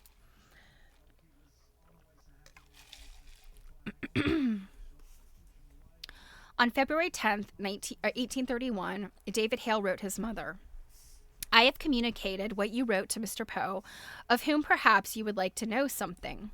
He ran away from his adopted father in Virginia, who was very rich, has been in South America, England, and has graduated from one of the colleges there. He returned to America again and enlisted as a private soldier, but feeling perhaps a soldier's pride, he obtained a cadet's appointment and entered this academy last June. He has thought a fellow of talent here, but he is too mad a poet to like mathematics." Not a word about Poe's pending dismissal.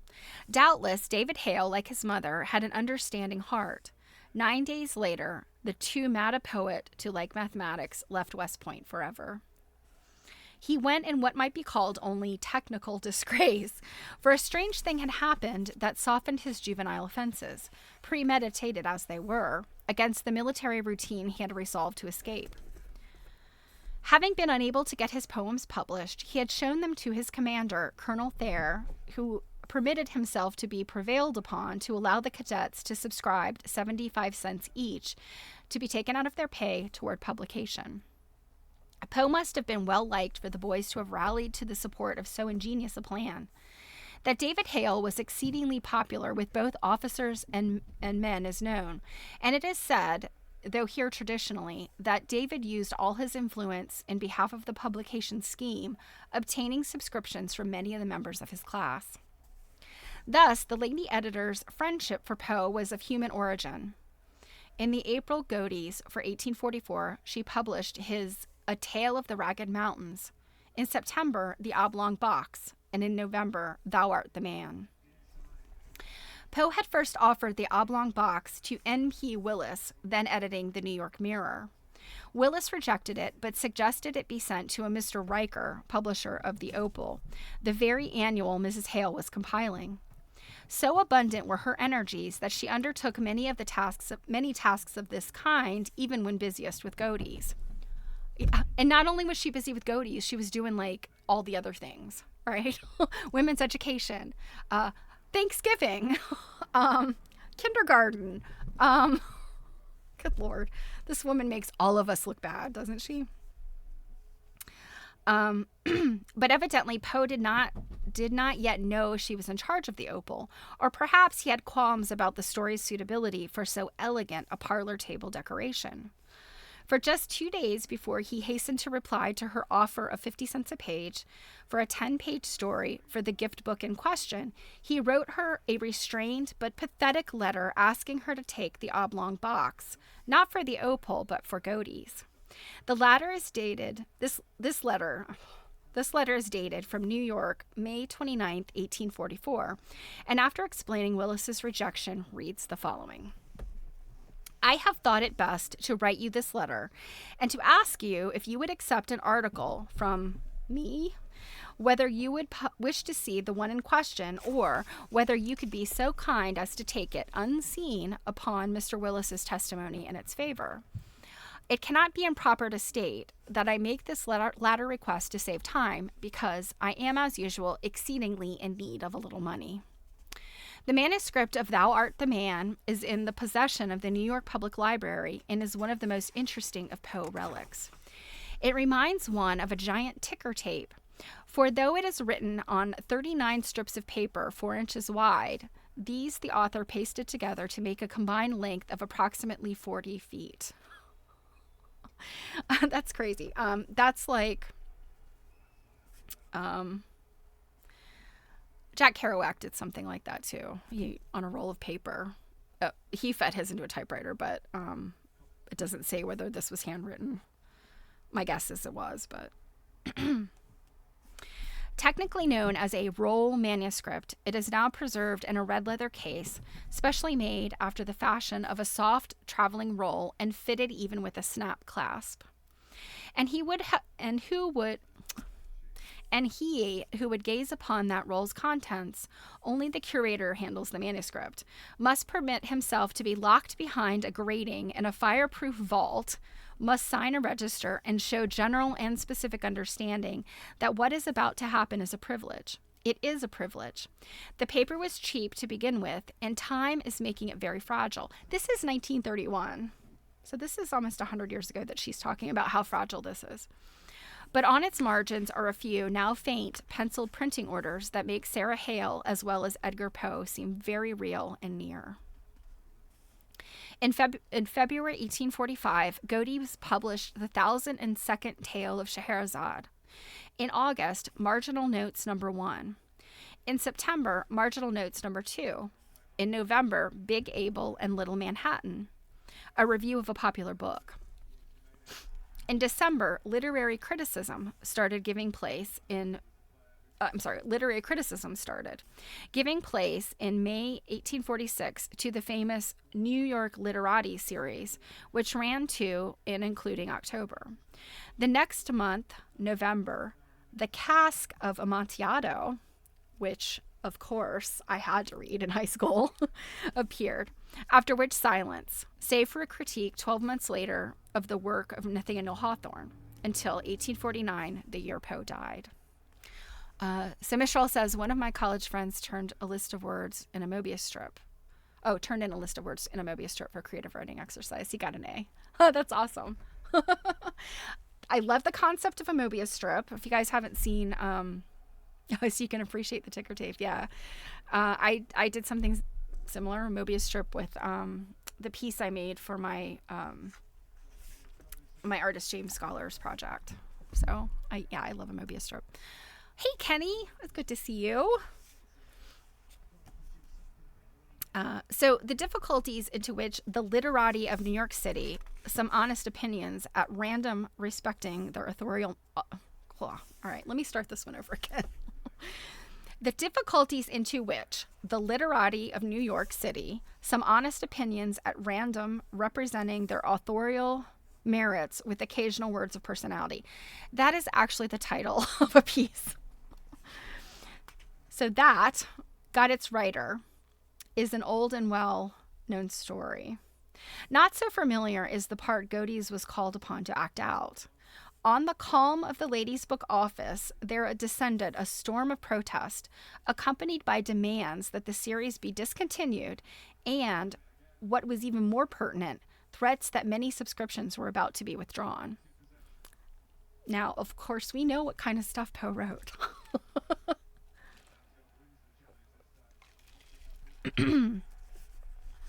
The May number, in which the first article appeared, had sold out at once. Godey's increased its June print run, reprinting the first literati paper at the end of the issue, together with the following statement. The authors and Mr. Poe, we have received several letters from New York anonymously and from the personal friends requesting us to be careful what we allow Mr. Poe to say of New York authors, many of whom are our personal friends. We reply to one and all that we have nothing to do but publish Mr. Poe's opinions, not our own. Whether we agree with Mr. Poe or not is another matter. We are not to be intimidated by a threat of a loss of friends. The May edition was exhausted the 1st of May, and we have had orders for hundreds from Boston and New York, which we could not supply. This first number of the series is republished in this number, which also contains number 2. Many attempts have been made and are making to forestall public opinion. Others are busy with reports of Mr. Poe's illness. Mr. Poe has been ill, but we have letters from him of very recent date, also a new batch of literati, which show anything but feebleness of body or mind. That attempts were making to malign Poe before there was anything to malign him about had been proved. Certain people were frightened, not so much because of Poe's honest opinions respecting their authorial merits, as for what his occasional words of personality might contain. He was as familiar with the private lives of the group that made up the New York intelligentsia as its members were with his, and could have returned the gossip that they had begun to circulate about him measure for measure. This he did not do. The occasional words of personality contained in the literati were very occasional and wholly commonplace. But he did flay some literary reputations and enhance others. Estimates that in the judgment of later years have for the most part come to be accepted. So he was trash talking people for reasons. It was in this series that he scored press and public alike for its failure to recognize the extraordinary genius of Nathaniel Hawthorne, who, when noticed at all, is noticed merely to be damned by faint praise. While Longfellow, whom Poe dubbed a little quacky, was popularly considered a poetical phenomenon as entirely without fault as the luxurious paper upon which his poems are invariably borne to the public eye. Oh my God. He further charged the Cambridge Idol with being a determined imitator and a dexterous adapter of ideas of other people. So is that a nice way of saying plagiarist? In truth, Longfellow was both of these things. From a vehicular standpoint, his Tales of a Wayside Inn, is, as everybody knows, goes back to Boccaccio and Chaucer. He borrowed method, tricks of meter, sometimes even phraseology. Many of his poetical fancies jarred Poe. Such preciosities. My God, why does Ruth have to use these words? He borrowed methods, tricks of meter, sometimes even phraseology. Most of his poetical fancies jarred Poe, such preciosities as his calling stars, the forget-me-nots of the angels. Poe, first of the literary men to foresee the coming of a scientific age, had written the following while still a boy. Science, true daughter of old times thou art, hast thou not torn the naiad from her flood, the elfin from the green grass, and from me the summer dream beneath the tamarind tree? Poe saw the stars as worlds, and it offended not only his artistic sensibilities, but his scientific perceptions that the great eternal spheres should be compared to puny, quickly fading myosotis. Myosotis? Okay. But what Poe failed to see was the great human undercurrent in Longfellow's work. It was Longfellow, above all, who made rhythmical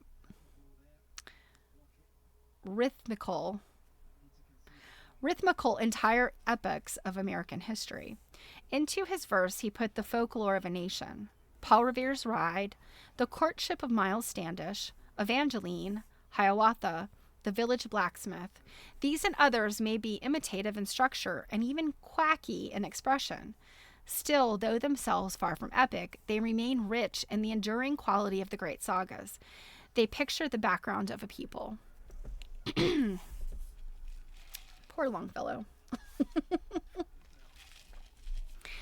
But the writer over whom all the acid of Poe's vitriolic ink splashed was Thomas Dunn English, a name unfamiliar now even as the author of Sweet Alice Ben Bolt. Never heard of that. Then its possessor was famous enough, an active, exuberant figure. Had Poe been content to let English alone, the literati would have proved but a transient sensation. But Poe's condemnation was most bitter, and English was the sort to retaliate. Oh boy. Oh, Kenny, under the spreading chestnut tree, the village smithy stands. Between them was precipitated the mightiest war of pens in the history of American literature, and it went far toward breaking Poe. Nor was it at the time his only tragedy. Virginia, the child wife, was dying. How old is she? All the long years of coughing and night sweats were to end at last. Oh my gosh. She slipped out of life January 29th, 1847, leaving Poe completely shocked in soul and body. Oh, Kenny, your father was a blacksmith. Very cool. With the exception of the November 1847 essay on Hawthorne, Poe is not found again in Godey's until the February issue for 1849. That month, the magazine published Melanta Tanta on... Is that how that's... Melanta Tanta? Yeah, I guess so, Melanta Tanta. In December of the same year, the ladies' book ran a collection of light verse by Nathaniel P. Whittier, Poe, George P. Morris, and John Neal. Poe's contribution, The Lady Hubbard, is a parody on the famous nursery rhyme, as it is but little known despite the fact it reveals characteristic rhyme and whimsy. 6 of its 9 stanzas are quoted here. The Lady Hubbard. Far down in the pass, where the army is gone, a maker of glassware dwelt nearly alone. And green as the grass there, for Hubbard is gone, and his widow, alas, there dwells sad and alone. Not alone altogether, the widow today, though loud howls the weather and dark is the way.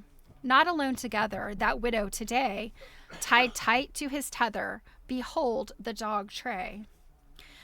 A faithful companion as ever was known, her sentinel canine and long time her own. He never let a man in, she lived there alone. This faithful companion, he asked for a bone. Then old Mistress Hubbard felt pity herself. She opened the cupboard, she looked on the shelf. A downboard and upboard, and back to the delf. She searched the whole cupboard, each corner and shelf. His extremity caudal, the dog wagged in vain. He coaxingly pawed all the end of her train. He marked her to dawdle and falter in pain. His extremity caudal dropped slowly again. And she said, broken-hearted and bone-wanting one, the truth is imparted, the cupboard has none. The gold chain has parted, sinks gloomy the sun. The bones have departed, the deed has been done. You know, Old Mother Hubbard is, of course, you know, a sad little nursery rhyme. Her cupboard is bare. The dog has, you know, the dog gets nothing. But wow, Poe really doubled down on the depression of that situation. She's a widow. Her husband is dead. She can't feed her dog. Oh, woe is me. When it is remembered that these jesting verses were written sometime during those last starvation months that preceded the poet's end, their gaiety turns tragic. To the shocked grief of the lady editor, it was intolerable that her friend's attempt at fun reached the public after the gold chain had parted for him. Poe had died October 7th, 1849. In the issue of the magazine following the publication of The Lady Hubbard, January 1850, is to be found the following. The late Edgar A. Poe. The December number of the book contains some amusing specimens of American poets, and among them one of the poetry of the late Mr. Poe.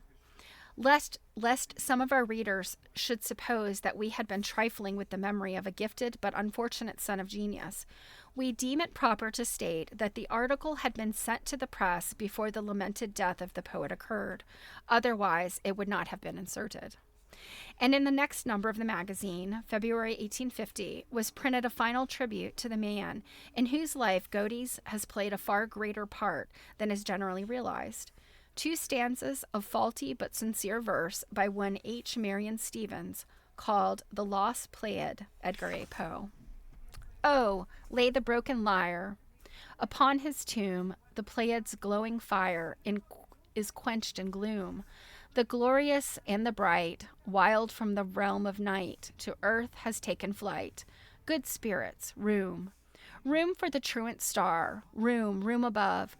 To the bright land afar admit our dove. So worn and tempest riven, be all his faults forgiven. Calm be his rest in heaven, whose soul was love. In sentiment, it was a fitting epitaph, though no metaphor could be more inept than that which pictured the raven as a dove. Still, the few who had really understood the nervous, tensely organized son of genius had recognized the essential gentleness of his heart. Sarah Hale was among those who understood, the only one of all his many professional connections that was entirely happy, that had not ended in an emotional explosion, was his contact with Godey's, a fact attributable wholly to the patience, tact, and sympathetic comprehension of a woman who was the book's wise editor. For, with all of his faults, the tempest-riven soul of him who was to be accounted America's greatest literary artist was love. While Poe was a more frequent contributor to the lady's book than other still remembered authors of its day, there were few whose reputations were made between 1837 and 1877 who did not appear in its pages. To appear in Godey's lady's book was to be made, says a present-day editor. So present day meaning, I guess, an editor in 1931.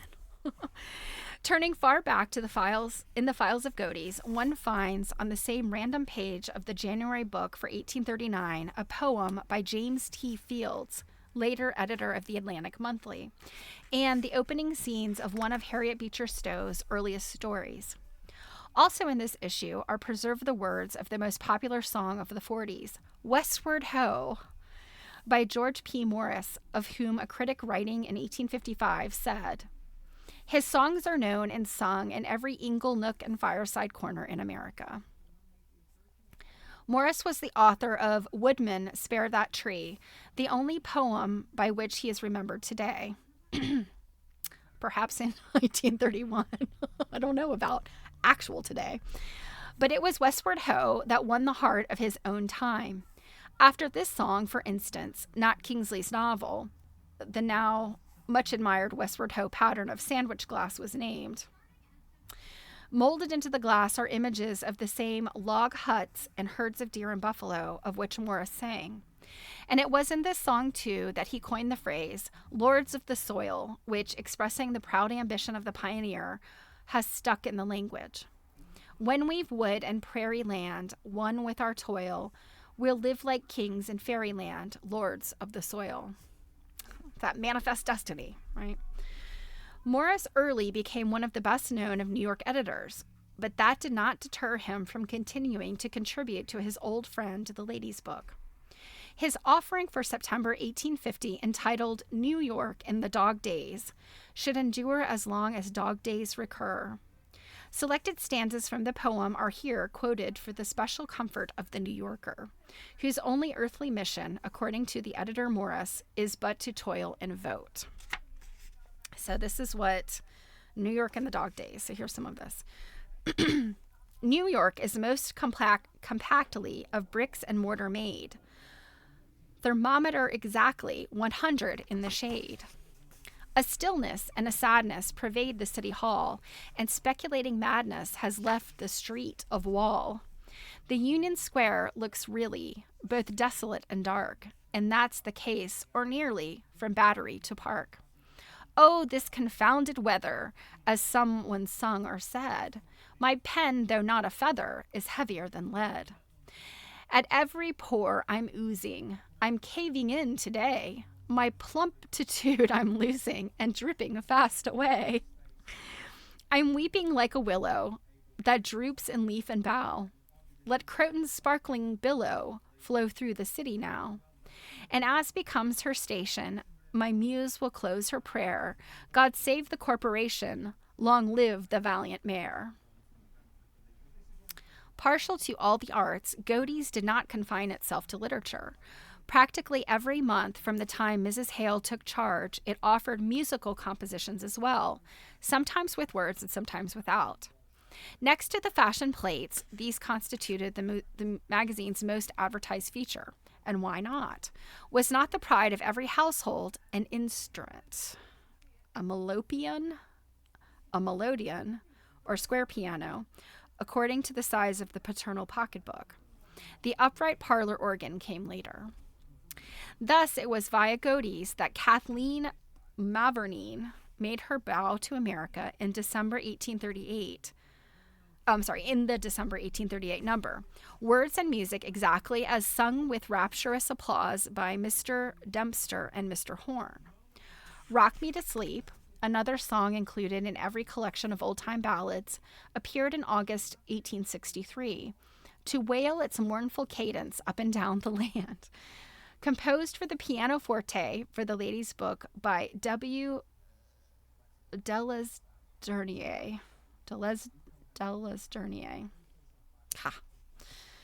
And when Jenny Lind, the great Swedish singer, isn't she known as the Swedish Nightingale? She was an opera singer too, right?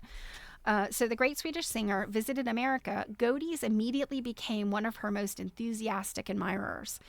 Her visit to America was like big business, big deal. Lots of Jenny Lind stuff was produced. P.T. Barnum brought her over, a fact his publisher friend did not let the public forget. What Barnum deserves credit for, announced Mr. Godey's armchair, and we have not found among all the newspaper notices of his enterprise one single word that touches the right chord, is this: he has given us talent in its prime. He has not waited until it was on the wane and could no longer command an audience in Europe.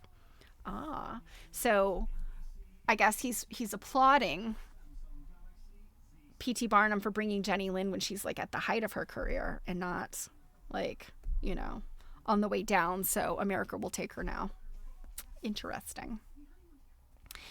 As usual, Mr. Godey had hit the nail on its head. Europe for long had been in the habit of turning its superannuated artists out to pasture, as it were, in American concert halls.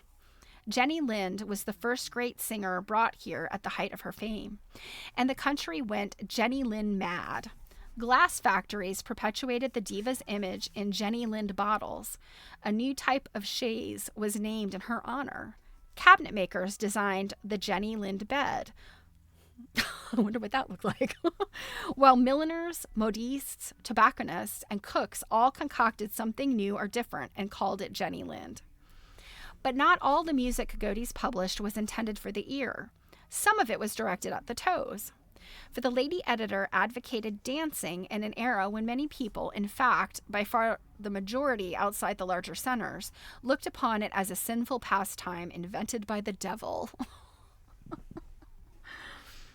Even Queen Victoria frowned on the new round dances, which the Prince Consort had pronounced immoral, and would not permit the polka in her presence.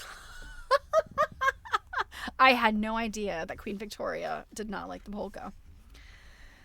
Concerning this moral taboo placed on a harmless social diversion, Mrs. Hale said frankly, "It appears to me that it is too much of the tendency of many earnest and in the main right-thinking persons to confound the use with the abuse of various things which are in themselves good and right. Foremost among such things I would place dancing." And there is a picture. Let's see, it's, the polka fashions. In the 40s, it was thus that they tripped the light fantastic.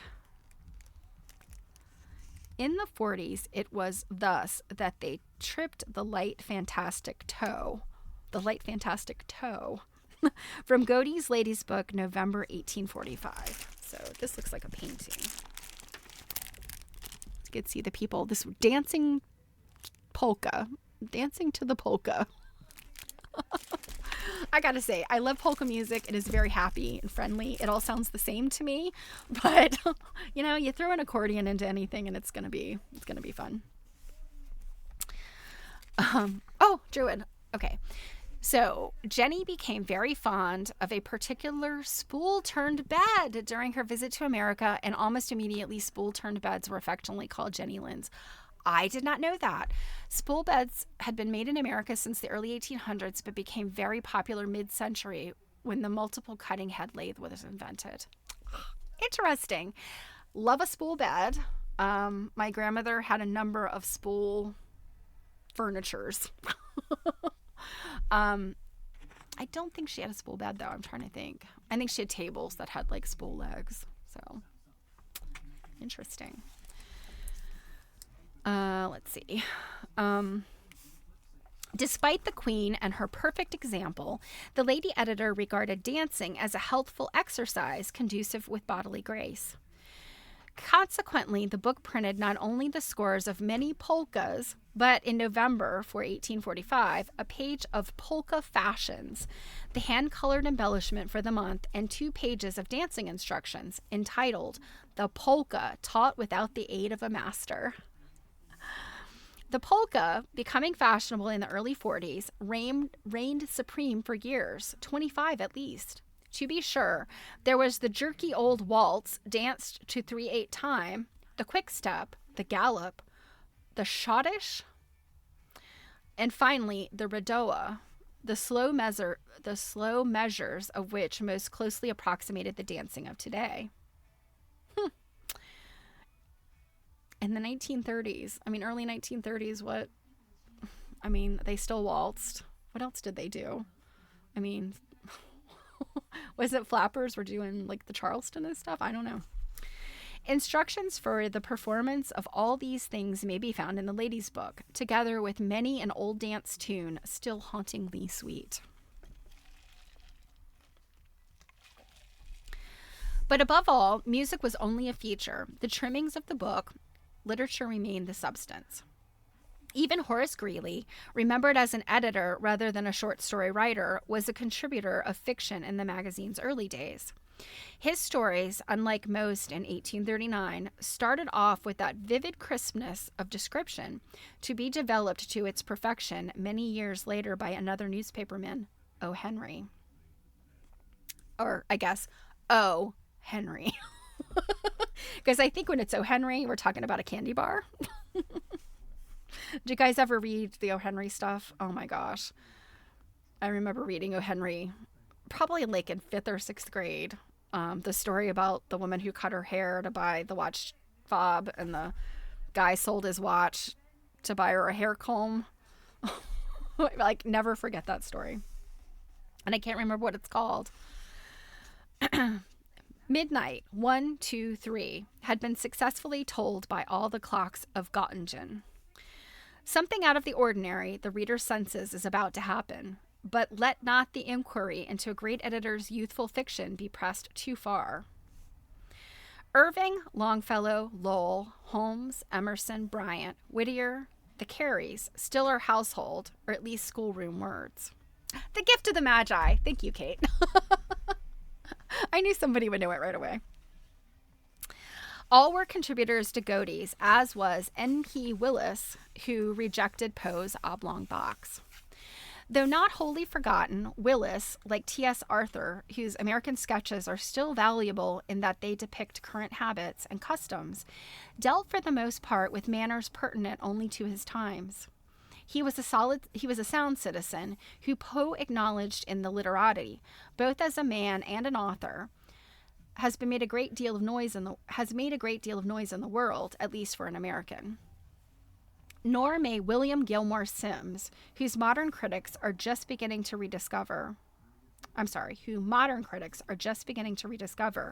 comparing his frontier tales and revolutionary stories with those of Cooper, be passed by. He was a constant contributor to the book of both verse and prose. Much of his fiction appeared in Godey's serially, as in the previously noted case of Catherine Walton, which Professor Parrington, inconsistently enough in view of his unflattering opinion of Godey's, cites as one of the early American novels that should be reclaimed. Simms's flair was for the same romantic characterization of adventures, woodsmen, and Indian fighters that Cooper made immortal. Parrington suggests that Cooper's frontier existed only in his imagination, while Simms's was reality, a reality that presented a goodly company of blackguards that are an asset to American literature. The professor seems particularly to have admired one Lieutenant Porgy, a Falstaffian figure appearing in many of Simms's revolutionary romances. It was in Catherine Walton that this doughty patriot took to throwing pots of hot hominy into the faces of persons who displeased him. I love that. So this doughty patriot took to throwing pots of hot hominy into the faces of people who displeased him. Hominy being a type of corn dish. All of which sounds more like offering the ladies' book readers a tankard of good stout porter than a cup of cambric tea. For remember, the cup of cambric tea was like kind of talking about, it was a much earlier chapter, and I think it was basically like saying the ladies' book was like kind of fluffy slop, cambric tea being something like very bland, I guess. Fitzgreen Halleck was another contributor who retains some claim to memory. At least most persons are familiar with his poem, Marco Bozzaris. I am not. At midnight in his guarded tent, the Turk was dreaming of the hour. Charlotte Cushman, the actress, still a glowing tradition of the American theater, also wrote for the ladies' book. Extracts from My Journal, published in 1837, is even now good reading. She was a lifelong friend of Mrs. Hale's, as shown by the Cushman letters, sold with the rest of the Hale correspondence. The lady editor knew well most of the important people of the stage in her day. Well, I mean, all the stuff she did, like, my gosh. She has to be like one of the best networkers ever, Perhaps Mrs. Hale's interest in the stage accounts for the first cartoon she published, A Poet in Want of a Rhyme, from the album of the actor John Howard Payne, author of Home Sweet Home. Albums were in then. Everybody kept one, even men. The sketch was C.R. Leslie's contribution to Payne's album. Leslie, English historical painter and member of the Royal Academy, was at the height of his fame. So was Payne. At the time, Home Sweet Home was the song hit in Clary, for Payne was not only an actor of note, but a writer of popular light opera. The contribution from Payne's album appeared in the book for September 1845. It was such a success that thereafter frequent use was made of the caricature type of illustration. The ladies' book cartoons were sufficiently pointed, though they were never bitter, as were most others of the period. They are interesting now only because they were early examples of the good-natured sketches that have since played so great a part in focusing public attention on conditions in need of writing. The book usually illustrated such drawings with an accompanying article, as in the case of Arthur's American Sketches before election, November 1850, and after election, December 1849. Particularly appealing to Mr. Godey, though they seem a little out of place in a no politics magazine. The armchair pointed out the excellence of Mr. Croom's humorous designs and continued, Mr. Arthur has shown the manner in which an honest class of citizens are imposed on by designing politicians. Oh my goodness. Truer words have never been spoken, even today. Honest class of citizens are imposed upon by designing politicians. 20 years later, the book was publishing a type of pen and ink sketch satirizing the social 70s, even as the Gibson drawings were to satirize the end of the century. Miss Lollipop's Party, a series which appeared in Godey's in 1872, reveals that insouciance was not wholly reserved for the gay 90s. Mrs. Hale sincerely tried to obtain the best magazine material available, fiction, poetry, comment, art. And in truth, she had the pick of the market. But she was aware of the market's defects. At least she did her utmost to improve the standards of writing. Even in 1839, she was giving advice to young authors. Words, words, words. A superabundance of words is the great fault of the age. Congressional speeches, lectures, orations, nay, sermons, and prayers themselves are sometimes viciously long. Young writers are particularly apt to fall into a habit of prolixity, that which scarcely any defect of style is more distasteful to the reader. Persons who think clearly are always remarkable for using the fewest words. If a man wishes to be original in these days, let him be concise. Oh boy, Sarah Hale would probably not like me. I'm a bit verbose in my writing. Few were original, not even Mrs. Hale herself, but she had the saving editorial grace of knowing what ought to be done, even if the technique of that doing was often beyond her. In her day, authors, that is, those who possessed talent only and not genius, were but learning to write. The rank and file of them had neither the background nor the education for concise work. Even the best, Irving, Hawthorne, Dickens in England, tended toward wordiness, so that their modern reader edits their pages with his own skipping eye as he reads. But Mrs. Hale had the ambition to subject words. In her view, they were but servants of the brain. That's interesting. In 1863, she was still combating prolixity, then in the case of serial writers, whom she accused of what is now known as padding, or as she expressed it, unwinding the thread of the story through tiny passages that compelled the reader to wade down page after page of words without any action developing, only to find continued at the end. A piquant incident, she said, worked up into a pleasant little story to be read at one sitting, will often give delight in its perusal and cause the writer to be remembered with favor. But if the piquancy be deluged by a washing sea of unmeaning sentences, flowery descriptions, and needless multiplicity of characters, the story to be continued, no reader of taste and discretion will continue the perusal. The reader will finish if the writer does not. It is easy to see why Mrs. Hale, granted that she perused and seldom read, was devoted to Poe. He was the least of the word offenders.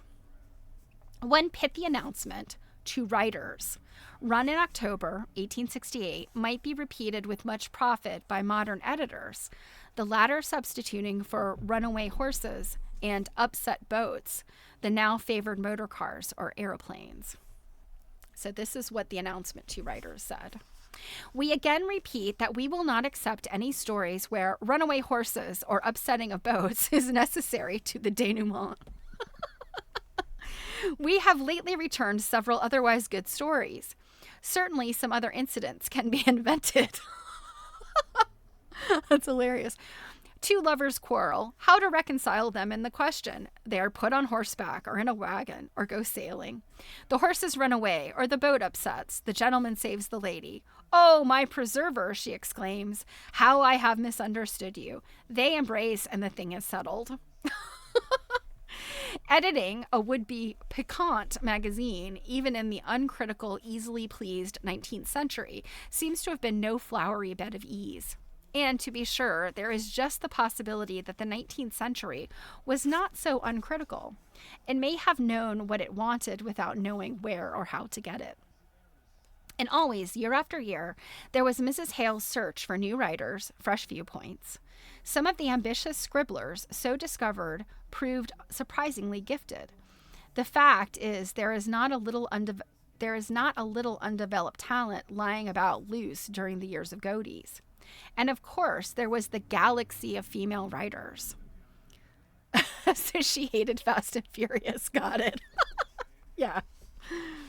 Anne S. Stevens, Anna Cora Mowat, Emma C. Embury, Frances S. Osgood, Lydia M. Child, Catherine M. Sedgwick, Mrs. E. F. Ellett, Grace Greenwood, which must be a nom de plume because it's in quotes, Eliza Leslie, Lydia Sigourney, Elizabeth Oakes Smith, Catherine Lee Hentz, the brewers of the cambric tea. They all wrote for Godey's. Scarcely a one of them, the most popular women writers of their times, is now remembered. True, I certainly don't know any of those names. Well, I don't know, one or two might be kind of familiar, but I can tell you, I have not read anything by these women. True, they were not artists, they were pioneers. They were the first women journalists in this country, working in days when such training as they had was to be acquired, not in a female seminary, for such did not really educate, but through individual initiative and lonely trial. I'm pretty sure that's probably how Ruth got her start. Most of their work was sentimental drivel, untutored trash. I love it. But insipid, effective, stilted, verbose, in short, Victorian as they were, these women cleared the way for that great sisterhood of pen women that has come after them, the while they gave their own public what it wanted. In a day when a man like Poe could fail, they succeeded, a fact discreditable to their public, but creditable to them. After all, periodical literature must, in the very nature of things, be ephemeral. While magazines do not deal with day-by-day news, still they must reflect their times or succumb. Oh, gosh, don't we know that today? Much that was printed in Godey's, in fact, the very material most responsible for its wide circulation, is not readable now. But neither is the bulk of the matter contained in the popular magazines of 1900, 1910, 1920, and even 1930. It's only 1931. Come on. That, too, was written for its hour, and that hour is gone. Yet here and there in the magazines of the past 30 years have been printed high thoughts supremely expressed. These will live. 3 generations ago, the same thing was happening. And who can say which will be the best remembered 3 generations hence? In 1990, the work of the men and women who did the muckraking of 1900, wrote the sex stories of 1910, fictionalized the free love propaganda of 1920, discovered divorce as the grand solution in 1930, or Rip Van Winkle, Israfel, Paul Revere's Ride, and even, perhaps, Mary Had a Little Lamb. So that's interesting. And who can say which will be best remembered 3 generations hence in 1990? I love that. So that is that chapter. In chapter 16, we will get to Mary Had a Little Lamb. Spoiler alert, Sarah Hale had something to do with that little nursery rhyme. My gosh, guys, we are in the home stretch. The book jacket's making this look like more than it is. Look, that's it. That's all that's left. A tiny little bit. Yeah, we can raid today, Druid. Who do you want to raid? I cannot stick around, but I'm happy to drop you guys off. So let me know who. Oh, is Mom? Oh, yes, absolutely. Is Mama's a fan? Is she? Let me see. Okay, where is my? Yep. Let's do it. Yes, she just came on. Hopefully you guys have some time to stick around and see what she's making. If you're new here or you haven't been around, Mama is a fan. She drops by here sometimes. She actually teaches quilting. So absolutely love her. She's the best. So let's go over there. Let's see if I can remember how to do a raid. It's been a while.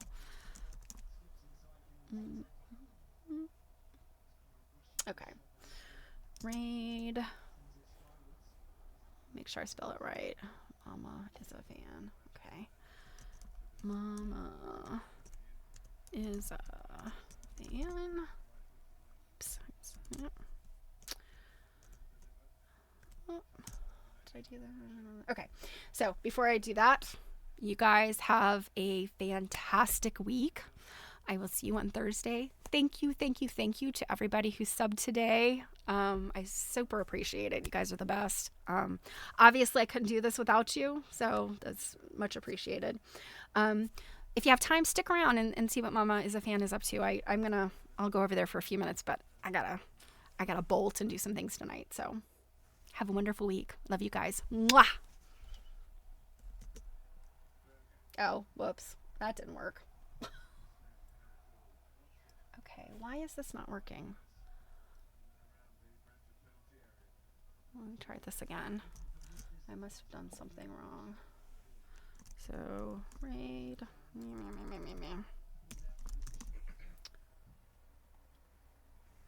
Okay. There we go. I wasn't supposed to put it in brackets. All right, guys. See you over there.